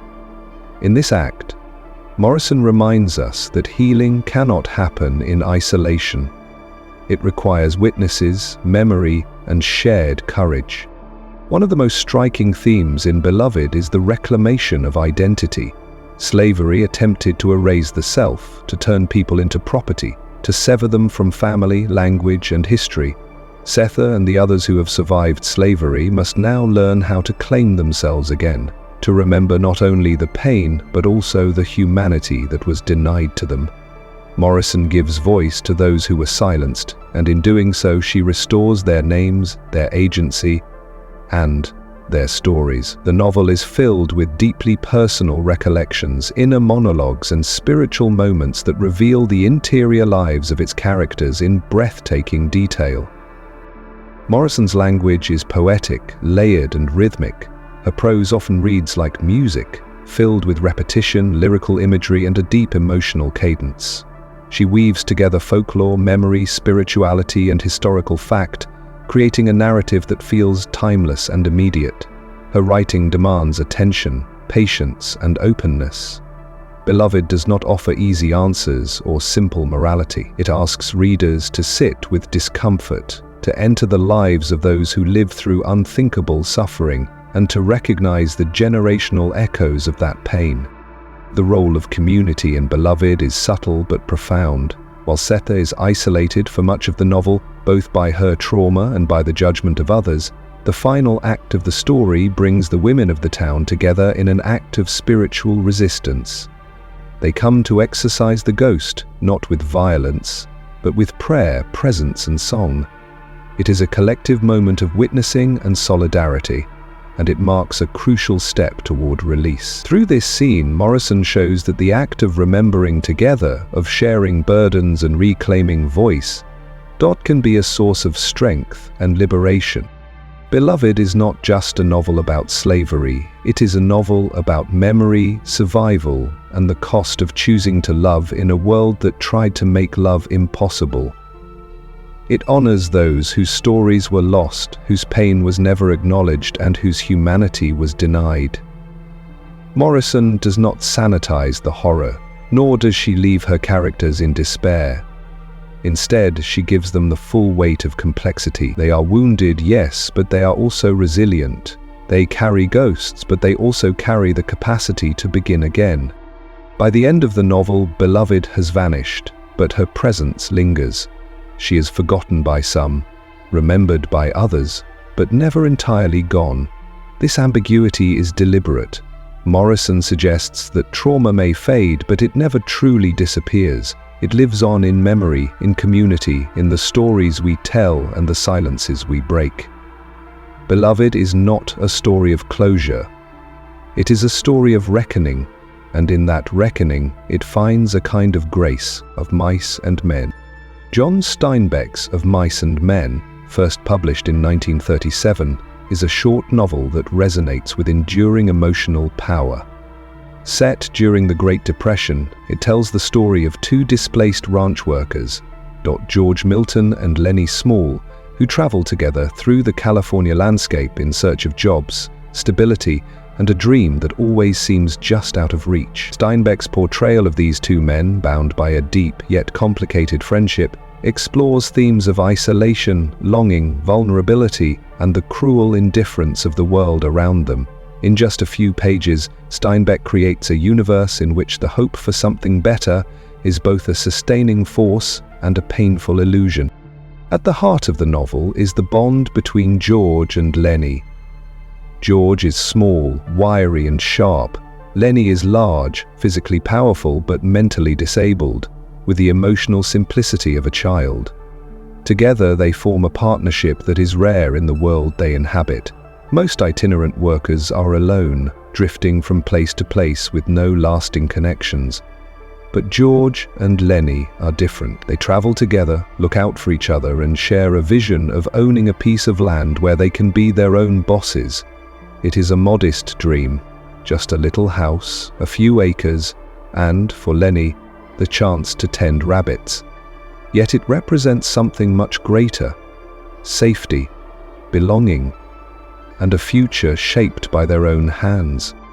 The dream they share is repeated throughout the novel, like a prayer, a mantra that keeps them moving forward.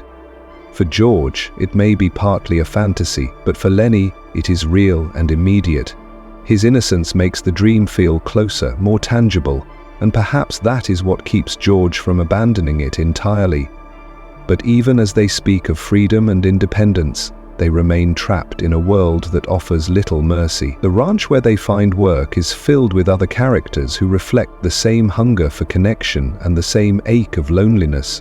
Each of them, Candy, Crooks, Curly's wife, is isolated in some way, yearning for a life that feels just beyond their grasp. Candy, the old swamper who lost his hand in an accident, latches onto George and Lenny's dream with desperate hope. He sees in it a final chance to escape the crushing reality of aging in a world that discards the weak.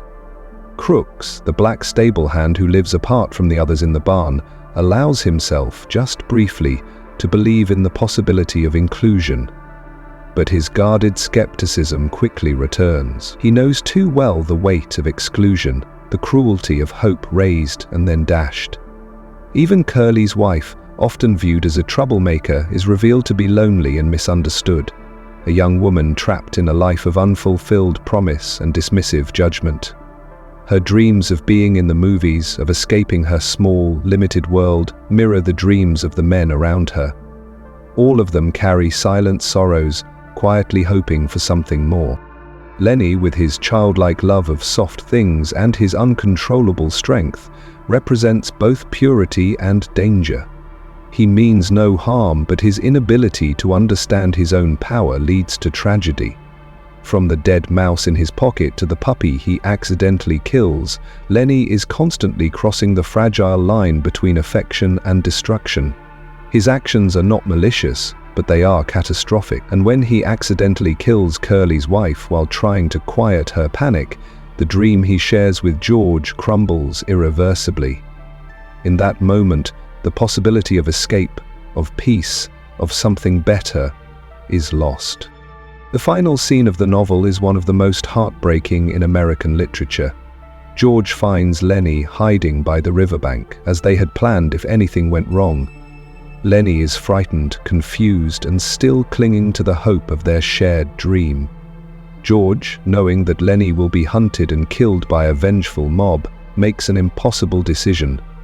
He tells Lenny the story one last time, describing the little house, the rabbits, the safety of a life together, and then he ends Lenny's life himself. It is an act of mercy, of love, of unbearable sorrow. In choosing to kill Lenny himself, George tries to preserve a final moment of peace, to protect Lenny from the terror that would otherwise await him. Yet it is also the moment that severs George from the only person who gave his life meaning. Steinbeck's prose is simple, direct, and deeply poetic. He captures the rhythms of speech, the quiet details of landscape, and the emotional undercurrents of each interaction. There is a restraint in the writing that makes the emotions feel even more powerful. The novel is filled with silences, pauses, and unspoken fears. Echoes of the things people cannot say or are too afraid to admit. In this economy of language, Steinbeck manages to convey profound truths about human nature, the desperation of poverty, and the need for kindness in a hard world. One of the central themes of Mice and Men is the fragility of dreams. The title itself comes from a poem by Robert Burns, The Best Laid Schemes, O Mice and Men / Gang Aft Agley. It is a recognition that no matter how carefully we plan, how fiercely we hope, life can undo our intentions with cruel indifference. Steinbeck does not romanticize suffering, but he honors the quiet dignity of those who endure it. The novel is a portrait of people on the margins, forgotten, misunderstood, and too often dismissed. And yet, through their struggles, Steinbeck reveals the fundamental need for connection, for understanding, for a place to call home. Of Mice and Men is a tragedy, but it is not without compassion. It reminds us that friendship, even in its imperfection, can be a light in the darkest times. It asks us to consider how we treat the vulnerable, the different, the lonely. And it leaves us with a haunting image, a man holding a dream in his heart while doing the most painful thing he can imagine, because it is the only way to protect the person he loves. In the end, Steinbeck's novel is not just about two men and their dream. It is about the universal human longing for belonging, dignity, and peace. It is about the fragile threads that hold people together in a world that is often too quick to tear them apart. And it is about the tragic beauty of believing in something better, even when the world refuses to make space for it. The color purple, voice, resilience, and the blooming of the self. Alice Walker's The Color Purple, first published in 1982, is a profound and moving novel that speaks to the pain, power, and perseverance of Black women in early 20th century America. Told primarily through a series of letters written by the protagonist Celie, the novel traces her journey from silence and subjugation, of how, even in the face of overwhelming oppression, the human spirit can find healing, self-love, and purpose.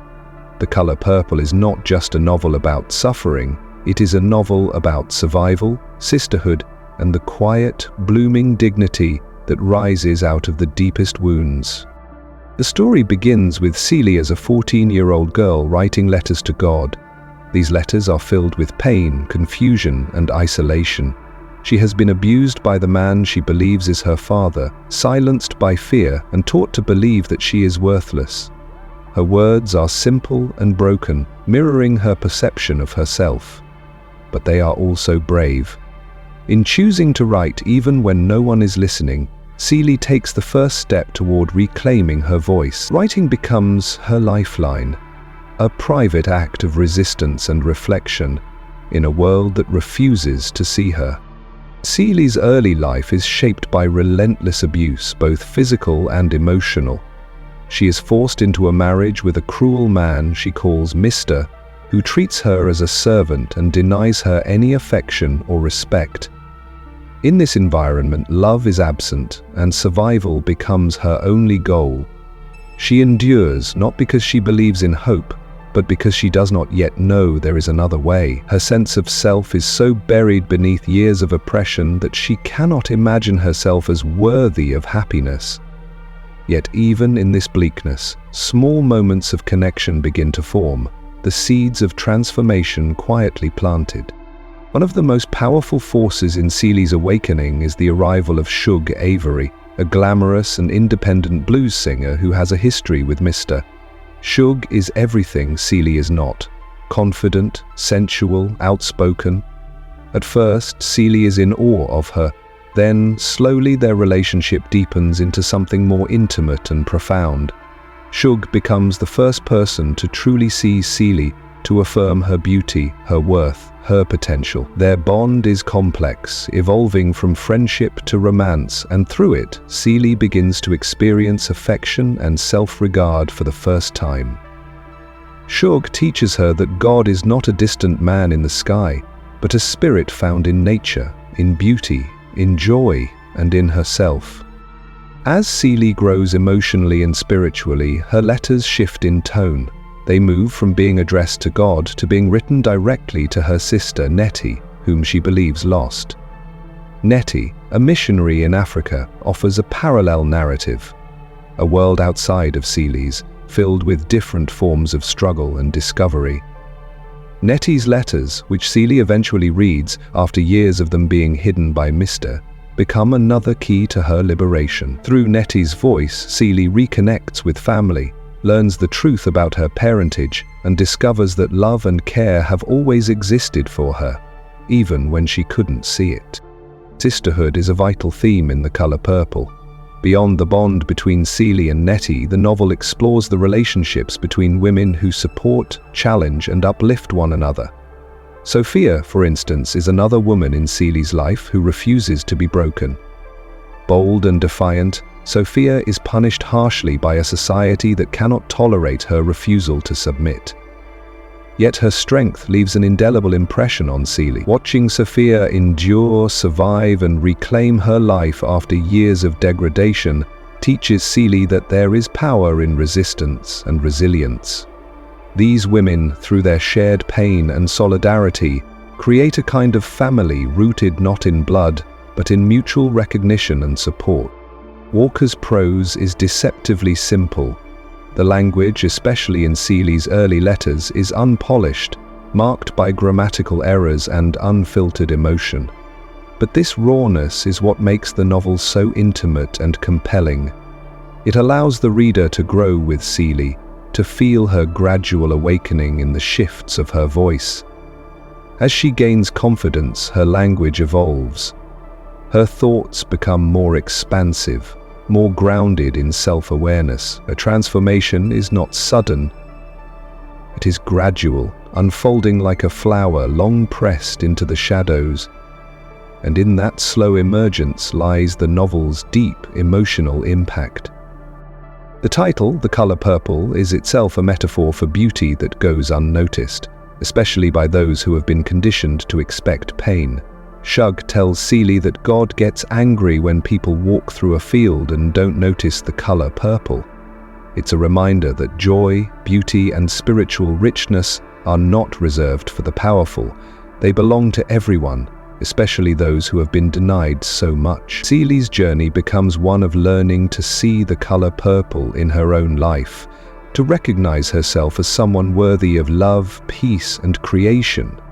By the end of the novel, she is no longer a victim. She is a woman who sows, creates, loves, and stands on her own land, finally free. The Color Purple is also a novel about healing. The traumas the characters carry are immense: rape, violence, racism, abandonment, and the suffocating weight of social expectation.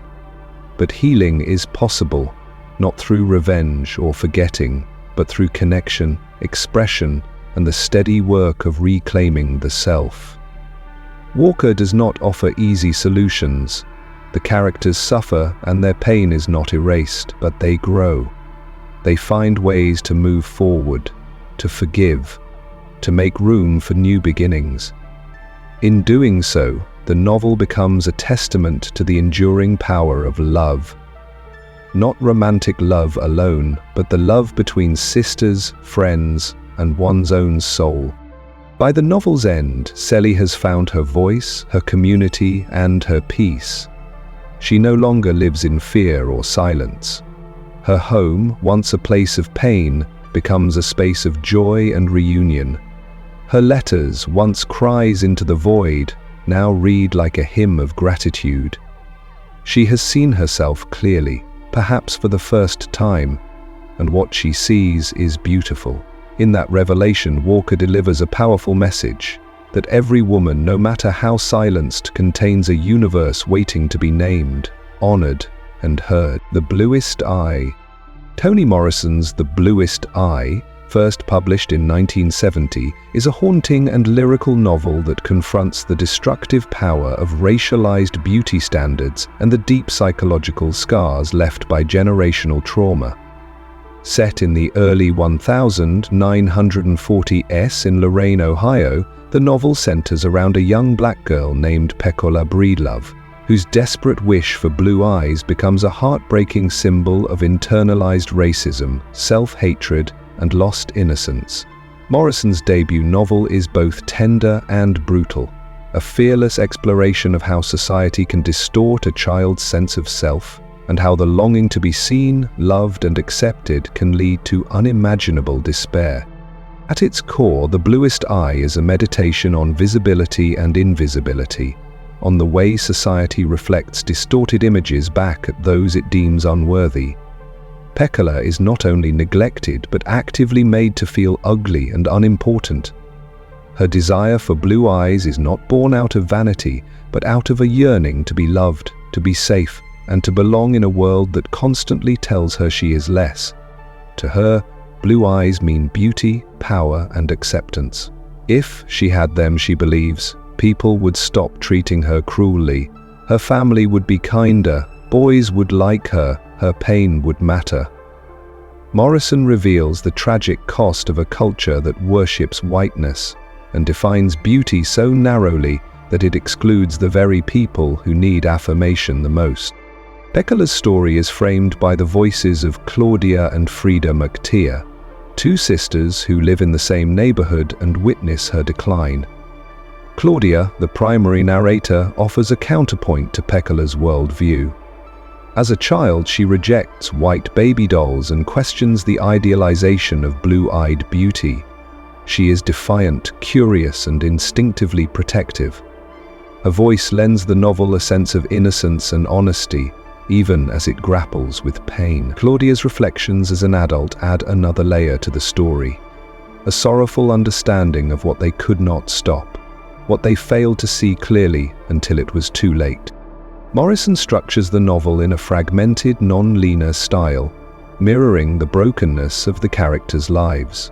She begins each section with parodied excerpts from a Dick and Jane reading primer, those simplistic, cheerful narratives of white suburban life that sharply contrast with the reality of black poverty and exclusion. The sing-song tone of these primers, repeated and increasingly distorted throughout the book, becomes a chilling reminder of how dominant cultural narratives erase and silence other experiences.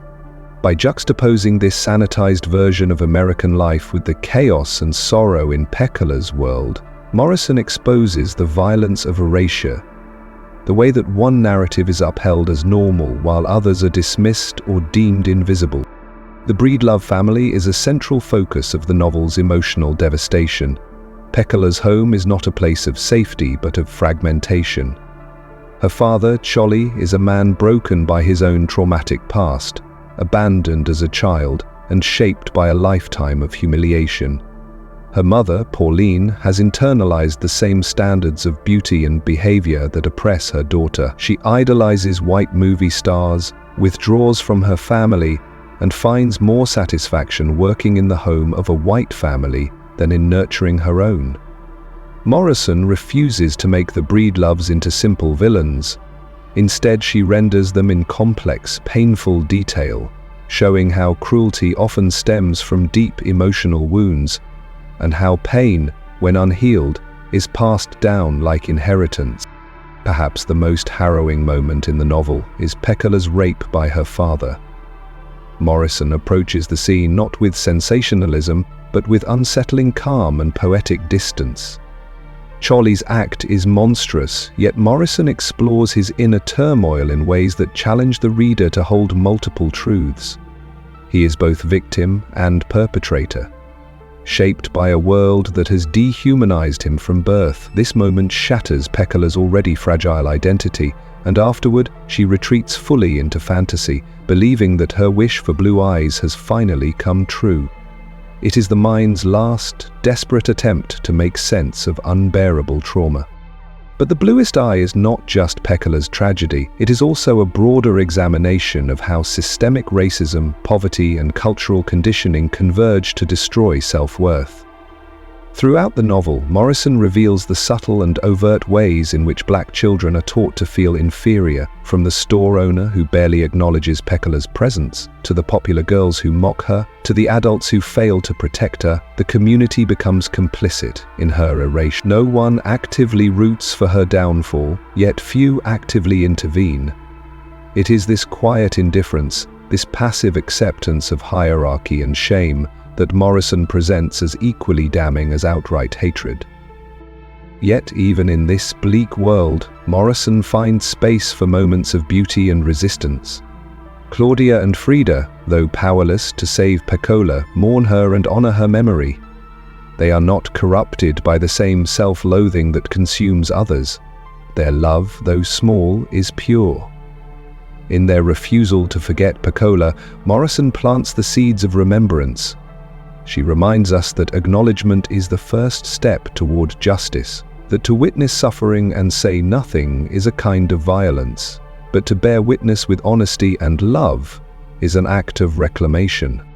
Morrison's language throughout the novel is both lush and unflinching. She blends poetic imagery with stark realism, moving seamlessly between internal monologues, narrative observation, and lyrical reflection.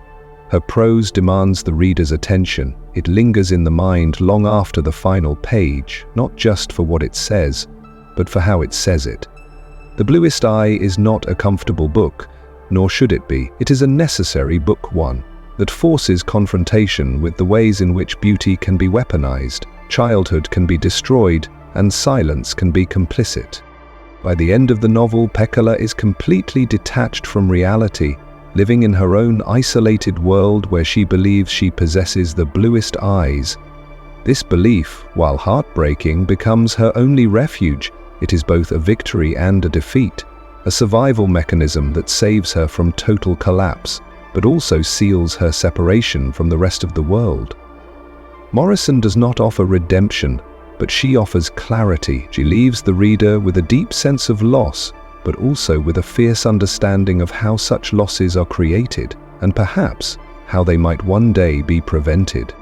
The Bluest Eye remains one of the most powerful and essential works in American literature.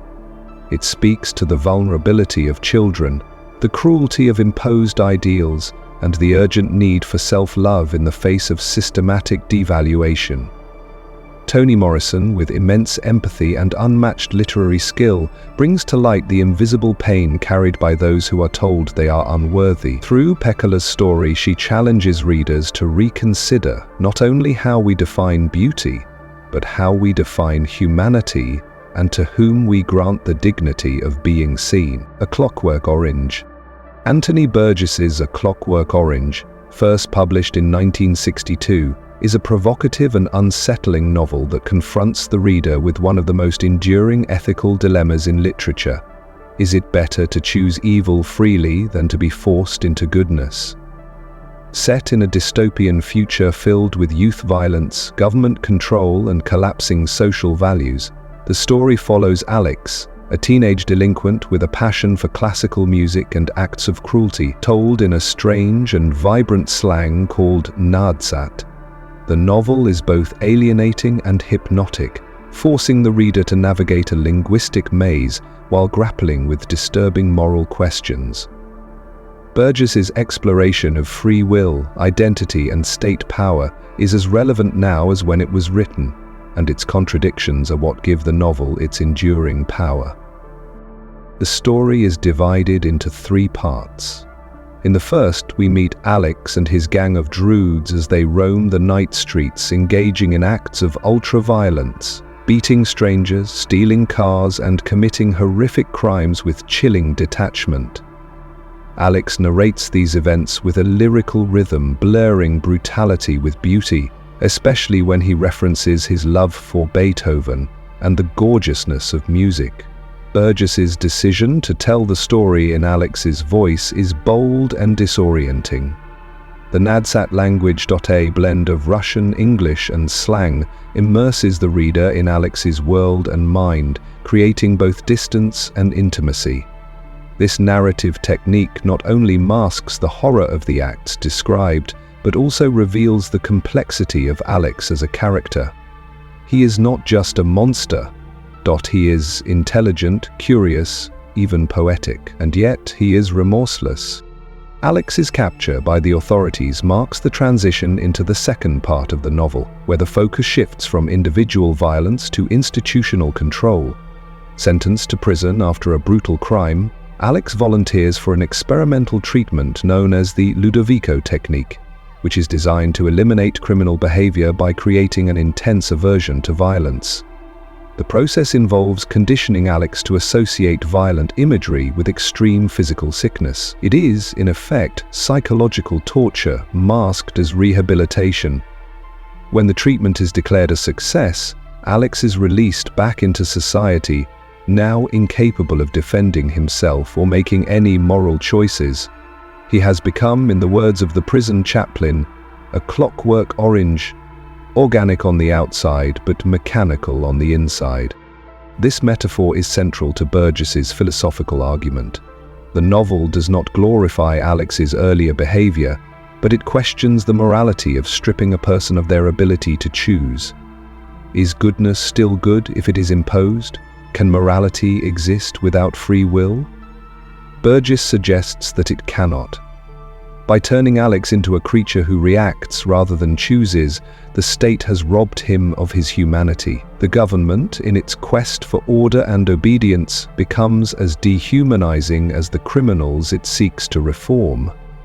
The satire is sharp and biting, showing how easily authority can justify unethical actions in the name of the greater good. Alex's return to society in his conditioned state is a tragic reversal. No longer a predator, he becomes a victim, beaten, humiliated, and rejected by those he once terrorized. Even his beloved Beethoven, which was used during his conditioning, now induces nausea. He is broken, not reformed. The irony is clear. In attempting to cure him, the state has rendered him incapable of functioning as a human being. In this way, Burgess critiques not only authoritarianism but also simplistic notions of justice and rehabilitation. Change, he seems to argue, must come from within. Forced virtue is no virtue at all. In the third part of the novel, Alex's conditioning begins to wear off, and with it comes the return of his capacity for choice. He reflects on his past and begins to feel a desire for something different, a life with meaning, perhaps even with love and family. This final section, which was omitted from the original American editions and Stanley Kubrick's film adaptation, is essential to Burgess's vision. It offers the possibility of genuine moral growth, suggesting that people, even those who have done terrible things, can evolve. Burgess was deeply concerned with the nature of human freedom, and in this final chapter he allows Alex the agency to imagine a new path, not because he is forced to, but because he chooses to. The novel's complexity lies in its refusal to offer easy answers. Alex is both repellent and sympathetic. The state is both right to protect society and wrong in how it does so. The language is both a barrier and a bridge. These contradictions create a sense of moral and psychological tension that persists long after the book is finished. Burgess does not excuse violence, nor does he advocate for lawlessness. What he insists on, however, is the sacredness of the human will.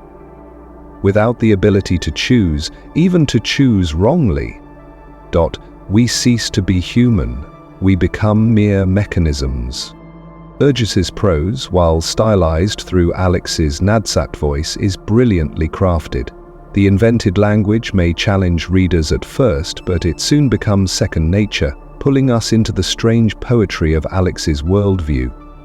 This stylistic choice was deliberate, not only to distance readers from the violence, but also to highlight the power of language in shaping thought and perception. Burgess understood the dangers of totalitarian control over language, echoing concerns shared by Orwell, and he used his own invention of a corrupt yet lyrical dialect to underscore how systems can normalize the unthinkable. A Clockwork Orange is above all a novel about the tension between order and freedom. It challenges us to consider how far society should go to enforce conformity and what is lost in the process. Its themes are disturbingly modern: the role of the state in regulating behavior, the ethics of punishment, the psychology of reform, and the frightening ease with which technology and ideology can reshape individuals. In its exploration of violence and control, the novel forces readers to confront uncomfortable truths about their own beliefs and assumptions. Despite its darkness, A Clockwork Orange is not nihilistic. Beneath the violence and satire lies a deep concern for the individual's soul. The belief that each person, no matter how flawed, must be allowed the freedom to grow, to fail, and to choose. Alex's journey from cruelty to emptiness and finally to the brink of reflection is not a redemption arc in the traditional sense, but it is a reminder of the complexity of human nature. We are not machines, and when we are treated as such, something essential is lost. Margaret Atwood's The Handmaid's Tale, first published in 1985, is a dystopian novel that explores the terrifying possibilities of a society where women's rights are completely stripped away in the name of religious fundamentalism, political control, and manufactured morality. Set in the fictional Republic of Gilead, a totalitarian theocracy that has overthrown the United States government, the novel imagines a future that feels alarmingly familiar in its echoes of real-world history and contemporary tensions. Through the voice of Offred, a woman forced to become a handmaid tasked with producing children for the ruling elite, Atwood crafts a powerful narrative about the resilience of identity, the danger of complacency, and the enduring will to resist, even in the face of overwhelming oppression. The world of Gilead is built on fear and obedience. Fertility has plummeted due to environmental collapse and disease, and in response, the regime enforces a strict patriarchal order where fertile women are reduced to reproductive vessels. Offred, whose real name is never confirmed, is one of these handmaids, assigned to a high-ranking commander and his wife for the sole purpose of bearing a child. She is forbidden from reading, writing, or expressing herself. Her body is no longer hers. Even her name, Offred, signals her belonging to a man. In every gesture and glance, she must be careful. In Gilead, to step out of line is to disappear. Atwood's prose is restrained, poetic, and deeply introspective. Offred narrates in the first person, her voice at once detached and painfully present. Her memories of the past of her daughter, her husband Luke, and the time before the fall of America are interwoven with her present experience, creating a fragmented timeline that mirrors her internal dislocation. The past has become a kind of forbidden country, and her attempts to remember it are acts of resistance in themselves. Through these memories, the reader sees how quickly freedom can slip away, not all at once, but piece by piece, through silence, complicity, and the normalization of cruelty. One of the most chilling aspects of Gilead is its familiarity. Atwood famously noted that everything in The Handmaid's Tale was drawn from real historical examples. There are no invented atrocities, only adapted ones. The subjugation of women, the use of religion to justify oppression, the stripping of rights under the guise of safety and moral order, all of these have occurred in different forms throughout history. This grounding in reality gives the novel a terrifying plausibility. It is not a warning of an impossible future, but a reflection of what can, or has, happened when societies turn against their own people. Offred's inner life becomes the battleground of the story. Outwardly compliant, she preserves her humanity through thought, memory, and subtle defiance. Her acts of rebellion are small, smuggling butter as lotion, whispering her name, recalling words from forbidden books. But they are essential. In a world designed to erase identity, remembering becomes radical. Love becomes dangerous. Language itself becomes a tool of survival. Even when Offred engages in a complicated and morally ambiguous relationship with her commander, accepting secret privileges and breaking rules, it is less about submission and more about reclaiming slivers of power in a system that offers her none. The novel is also a study in complicity. Women in Gilead are not just victims, they are also enforcers. The aunts, like Aunt Lydia, indoctrinate the handmaids with phrases designed to make their suffering seem righteous. The wives, though denied their own freedoms, uphold the system that keeps handmaids like Offred in chains. This layered portrayal of female roles in an oppressive regime speaks to the complexity of survival under totalitarianism. Not everyone fights, and not everyone resists in the same way. Atwood refuses to make her characters symbols. Instead, they are people, flawed, fearful, hopeful, and painfully real. Despite its bleak setting, The Handmaid's Tale is ultimately a novel about hope. That hope is not loud or triumphant, but quiet and enduring. Offred survives by telling her story, even if no one is listening. Her narrative is her resistance, her truth, and her means of preserving herself.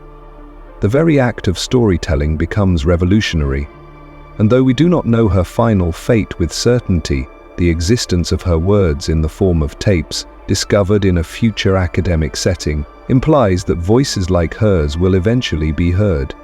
Oppression cannot erase all traces. Truth has a way of surviving. Atwood also critiques the use of religion as a means of control. Gilead is built on a twisted interpretation of biblical texts, where scripture is cherry-picked and contorted to justify horrific acts. Fertility is sanctified, motherhood is weaponized, and the handmaid's entire existence is couched in religious ritual. By stripping these women of their rights in the name of divine order, the regime disguises brutality as holiness. Atwood does not attack faith itself, but rather the way it can be manipulated to serve authoritarian ends.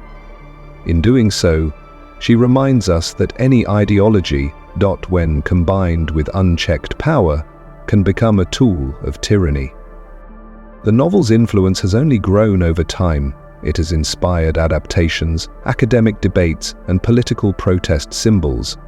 In the red robes and white bonnets worn by demonstrators, the imagery of The Handmaid's Tale has entered public consciousness as a warning. The story continues to resonate because its themes are not bound by time. Gender inequality, reproductive rights, surveillance, state violence, and the erosion of civil liberties remain urgent concerns. Atwood's work compels readers to stay vigilant, to recognize the signs of regression, and to protect the freedoms that many take for granted until they are gone. The narrative's framing device, a scholarly epilogue set in the future, adds another layer of commentary. In it, male academics discuss Offred's story with detachment and curiosity, analyzing her experience as a historical artifact. Their tone is clinical, even glib, underscoring how easily personal suffering can be reduced to academic interest. This final chapter, while subtle, is one of the novel's most biting critiques. It reminds us that history is often recorded by those in power, and that even stories of pain and resistance can be stripped of their urgency when removed from their human context. Ultimately, The Handmaid's Tale is not just a dystopian novel, but it is a reflection on power, language, gender, and the terrifying ease with which freedom can vanish when fear becomes the foundation of law. Margaret Atwood does not offer a simple narrative of rebellion or rescue. Instead, she offers a quiet, profound meditation on the interior life of a woman trapped in a system that denies her very personhood. And yet, within that trap, Offred finds a way to survive. She thinks, she remembers, she tells her story. and in doing so she reminds us that even in silence there is resistance, even in darkness there is voice. Persepolis. Marjane Satrapi's Persepolis is a deeply personal and politically powerful graphic memoir that recounts her childhood and early adulthood during and after the Iranian Revolution. Originally published in French in 2000, the book blends history with autobiography, illustrating the way personal lives are shaped and disrupted by vast political shifts. Told through stark black and white illustrations and intimate prose, Persepolis offers a portrait of a young girl navigating the complexities of faith, freedom, identity, and resistance in a country undergoing radical change. More than just a coming-of-age story, it is a meditation on what it means to belong, to question, and to remember. Set in Tehran during the late 1970s and 1980s, the story begins with a young Marjane, curious, intelligent, and politically aware of growing up in a liberal upper-middle-class family. Her parents are educated and outspoken, her grandmother wise and strong, and her home is a place of open dialogue and progressive values. From an early age, Marjane is taught to think critically and to care deeply about justice. She idolizes revolutionaries, dreams of being a prophet, and speaks to God in the solitude of her bedroom. But these innocent visions collide with the harsh realities of the world outside. As the Islamic Republic replaces the Shah's monarchy, the ideals of revolution are swiftly corrupted, and Iran descends into a regime of repression. One of the most powerful aspects of Persepolis is its portrayal of how ideology invades everyday life. Marjane's world becomes divided by black veils and red lines. The new regime mandates strict dress codes, gender segregation, and public morality laws, particularly targeting women and girls. Marjane is forced to wear a veil, to suppress her questions, and to watch as teachers rewrite history in the classroom. The contradiction between the values she learns at home and the dictates imposed at school fuels a growing inner conflict. Satrapi does not portray herself as a perfect heroine. She is rebellious, proud, sometimes naive, but always honest in her desire to understand and to remain true to herself in a society that punishes dissent. As political purges intensify, friends and family members disappear, are imprisoned, or are executed. The war with Iraq brings bombings, rationing, and a new level of fear and desperation. Yet even in this darkness, Satrapi highlights moments of resistance, humor, and love. Her family finds ways to maintain joy. Dancing behind closed doors, discussing banned books, and sneaking in tapes of Western music. These small acts become lifelines, reminders that the human spirit can survive even under suffocating circumstances. The memoir is filled with such contrasts between childhood and horror, laughter and grief, oppression and individuality. When Marjane is sent to Austria as a teenager to escape the worsening conditions in Iran, the narrative shifts. Now an outsider in a new country, she grapples with questions of belonging, cultural dislocation, and identity. She experiences the freedoms of the West, romantic relationships, open debates, and alternative lifestyles, but also the loneliness of exile. In Europe, she is seen as Iranian first, a foreigner, often misunderstood and exoticized. She begins to question not only her place in the world, but who she really is when the world around her refuses to see her clearly. Her experiences abroad are not romanticized, they are marked by alienation, struggle, and a deepening depression. Eventually, Marjane returns to Iran, only to find herself again trapped in a place that no longer feels like home. She is too Iranian for the West and too westernized for Iran. This duality defines much of her adult life. She wrestles with guilt, with the burden of survival, and with the complexity of love and loyalty. Her decision to leave Iran permanently is not presented as a simple escape, but as a heartbreaking necessity. To leave one's country is to leave a part of one's self. Yet Satrapi finds strength in storytelling. in the act of remembering and retelling her past. The visual style of Persepolis is deceptively simple. Rendered in black and white, the illustrations are bold, expressive, and emotionally resonant. The minimalist aesthetic allows for a focus on emotion, symbolism, and contrast. Violence and sorrow are not sensationalized, but presented with a quiet power.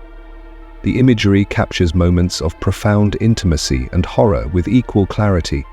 A child clutching a beloved uncle's hand, veiled women protesting in the streets, a bombing in the night. Satrapi's use of the graphic novel format expands the emotional range of her memoir, allowing readers to feel the weight of silence, the distance of exile, and the closeness of memory. Persepolis is also a story about the danger of losing nuance. In the West, Iran is often portrayed only through the lens of extremism, but Satrapi humanizes her country and its people, showing that the Iranian experience is not monolithic.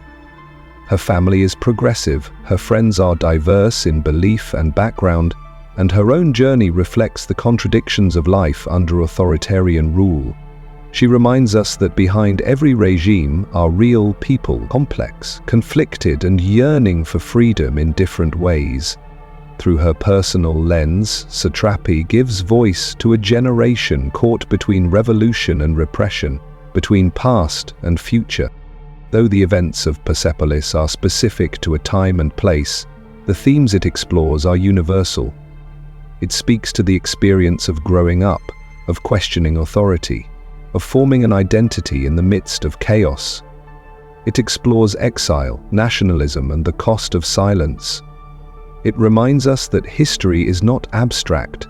It lives in the bodies and memories of those who endure it. Satrapi does not lecture or preach. She invites us into her life and lets us walk with her through the landscapes of fear, love, and defiance. Persepolis is a celebration of survival. It is not triumphant in the conventional sense, but it is deeply resilient. Satrapi does not offer a resolution to the conflicts she describes, political, personal, or spiritual. Instead, she offers her story. That in itself is a radical act. To speak truthfully about one's life, to claim one's history in the face of erasure, is a powerful form of resistance, and in sharing her truth with the world, Marjane Satrapi ensures that the voices of those who lived, resisted, and loved through Iran's darkest times are not forgotten. The Kite Runner. Khaled Hosseini's The Kite Runner, first published in 2003, is a moving tale of guilt, loyalty, and redemption that spans continents and decades. Set against the backdrop of a changing Afghanistan, from its days of peaceful monarchy through Soviet invasion and Taliban rule, the novel tells the story of Amir, a privileged young boy haunted by a single act of betrayal that shapes the rest of his life. Deeply emotional and morally complex, The Kite Runner is not simply a story about politics or war. It is about the human heart, its flaws, and its extraordinary capacity to heal and forgive. The novel opens in the 1970s in Kabul, where Amir lives in a beautiful home with his father Baba, a wealthy and respected businessman. Amir's mother died during childbirth, and though he is cared for, he often feels distant from Baba, whose strong masculine presence seems to overshadow Amir's more sensitive, introspective nature. In the shadows of this father-son relationship lies Hassan, the son of the family's Hazara servant. Hassan is loyal, kind, and fearless. Though Amir and Hassan grow up together as close friends, their bond is always marked by the invisible line of social class and ethnicity. Amir a Pashtun, Hassan a Hazara. This division, though unspoken, becomes the quiet undercurrent that defines their story. Kite flying is a central motif in the novel. For Amir, it represents his hope of winning Baba's approval. The day of the kite fighting tournament changes everything. After triumphing in the contest, Amir witnesses something terrible. Hassan being assaulted in an alley by a group of local bullies. Paralyzed by fear and cowardice, Amir does nothing. This moment of silence and betrayal becomes the novel's emotional center. Amir's guilt consumes him. Unable to face Hassan or confess his shame, he distances himself further, eventually orchestrating a lie that leads to Hassan and his father leaving the household. What might have been a confession becomes a wound left to fester. As the story moves forward, the Soviet invasion of Afghanistan forces Amir and Baba to flee to the United States. In California, their lives change drastically. Baba, once a proud and commanding figure, works at a gas station and struggles to adapt.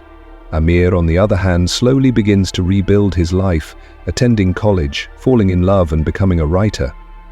Yet the past is never far behind. Despite the comforts of safety and success, Amir remains haunted by what he did not do for Hassan.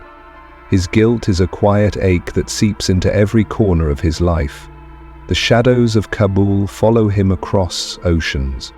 Years later, a call from an old family friend, Rahim Khan, summons Amir back to Pakistan. "There is a way to be good again," Rahim tells him, the line that cuts through the years and reopens the wound Amir has tried so hard to bury. Rahim reveals to Amir that Hassan was actually his half-brother, the illegitimate son of Baba. This revelation not only deepens Amir's sense of guilt, but also shatters his perception of his father, a man he had revered and resented in equal measure. The man who taught him about honor and pride had his own secrets, and suddenly the lines between right and wrong, betrayal and silence, blur even further. Rahim urges Amir to rescue Hassan's orphaned son, Sohrab, who is now trapped in a war-torn Kabul under Taliban control. What follows is a harrowing journey back into a country Amir no longer recognizes. The Kabul he left behind is now a city of ruins and fear. The mission to find Sohrab becomes not just a physical rescue, but a spiritual quest, an opportunity for Amir to face his past, to make amends, and to reclaim his integrity. The confrontation with Asef, the boy who once assaulted Hassan and is now a Taliban official, is brutal and symbolic. Amir suffers, but in that suffering he finally stands up for something real. It is a painful redemption, but a necessary one. Bringing Sohrab to safety is not the end of the story.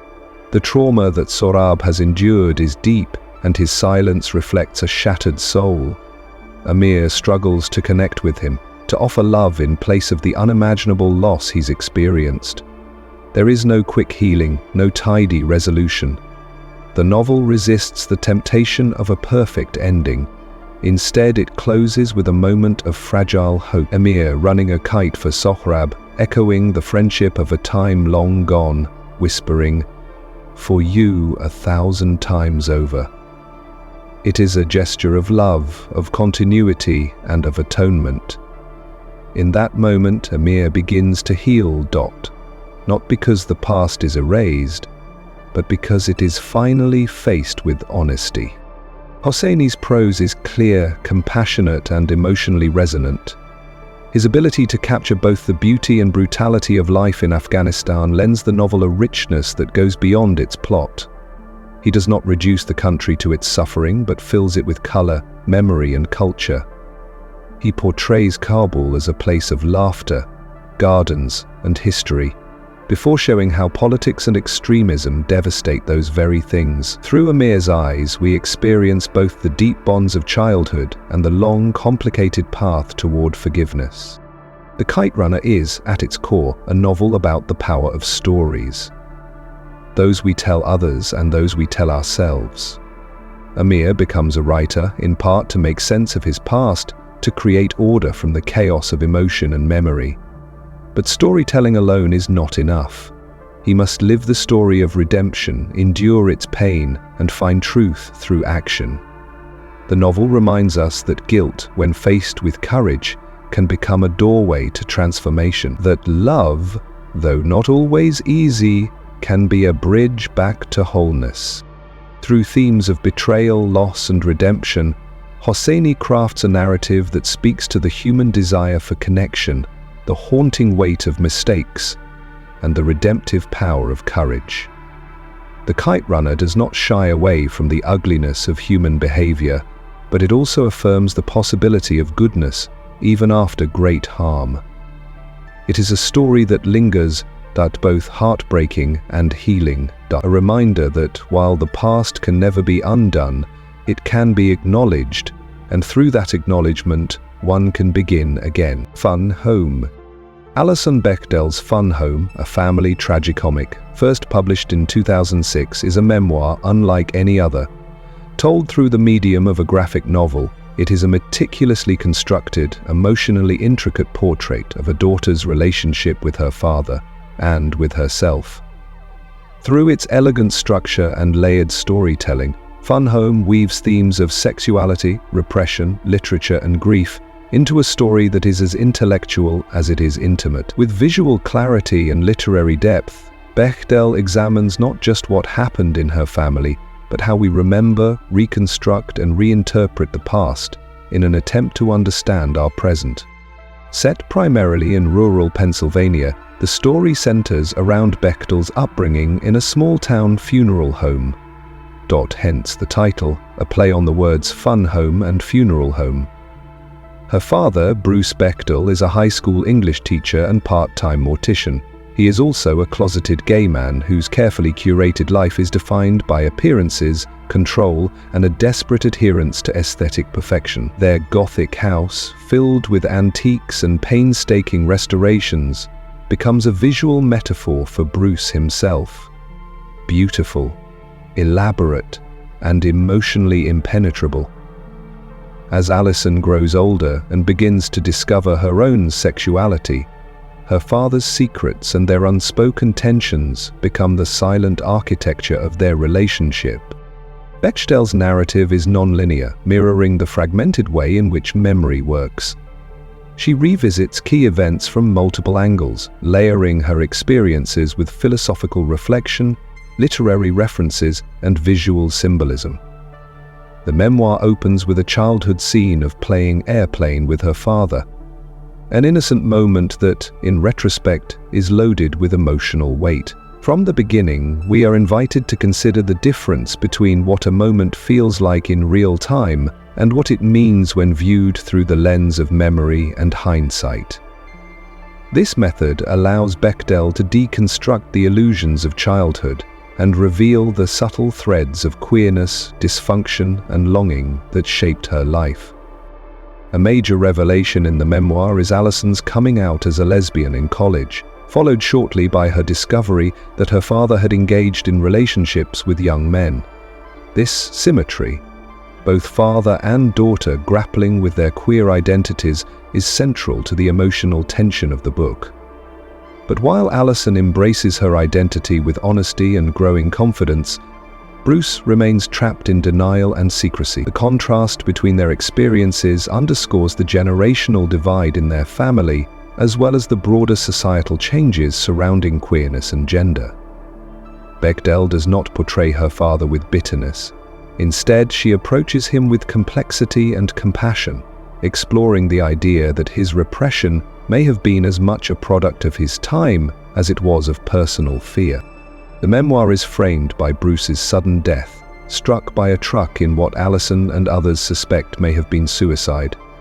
This ambiguous tragedy haunts the book, and Bechdel continually returns to it, trying to piece together a cohesive narrative from a life defined by contradiction.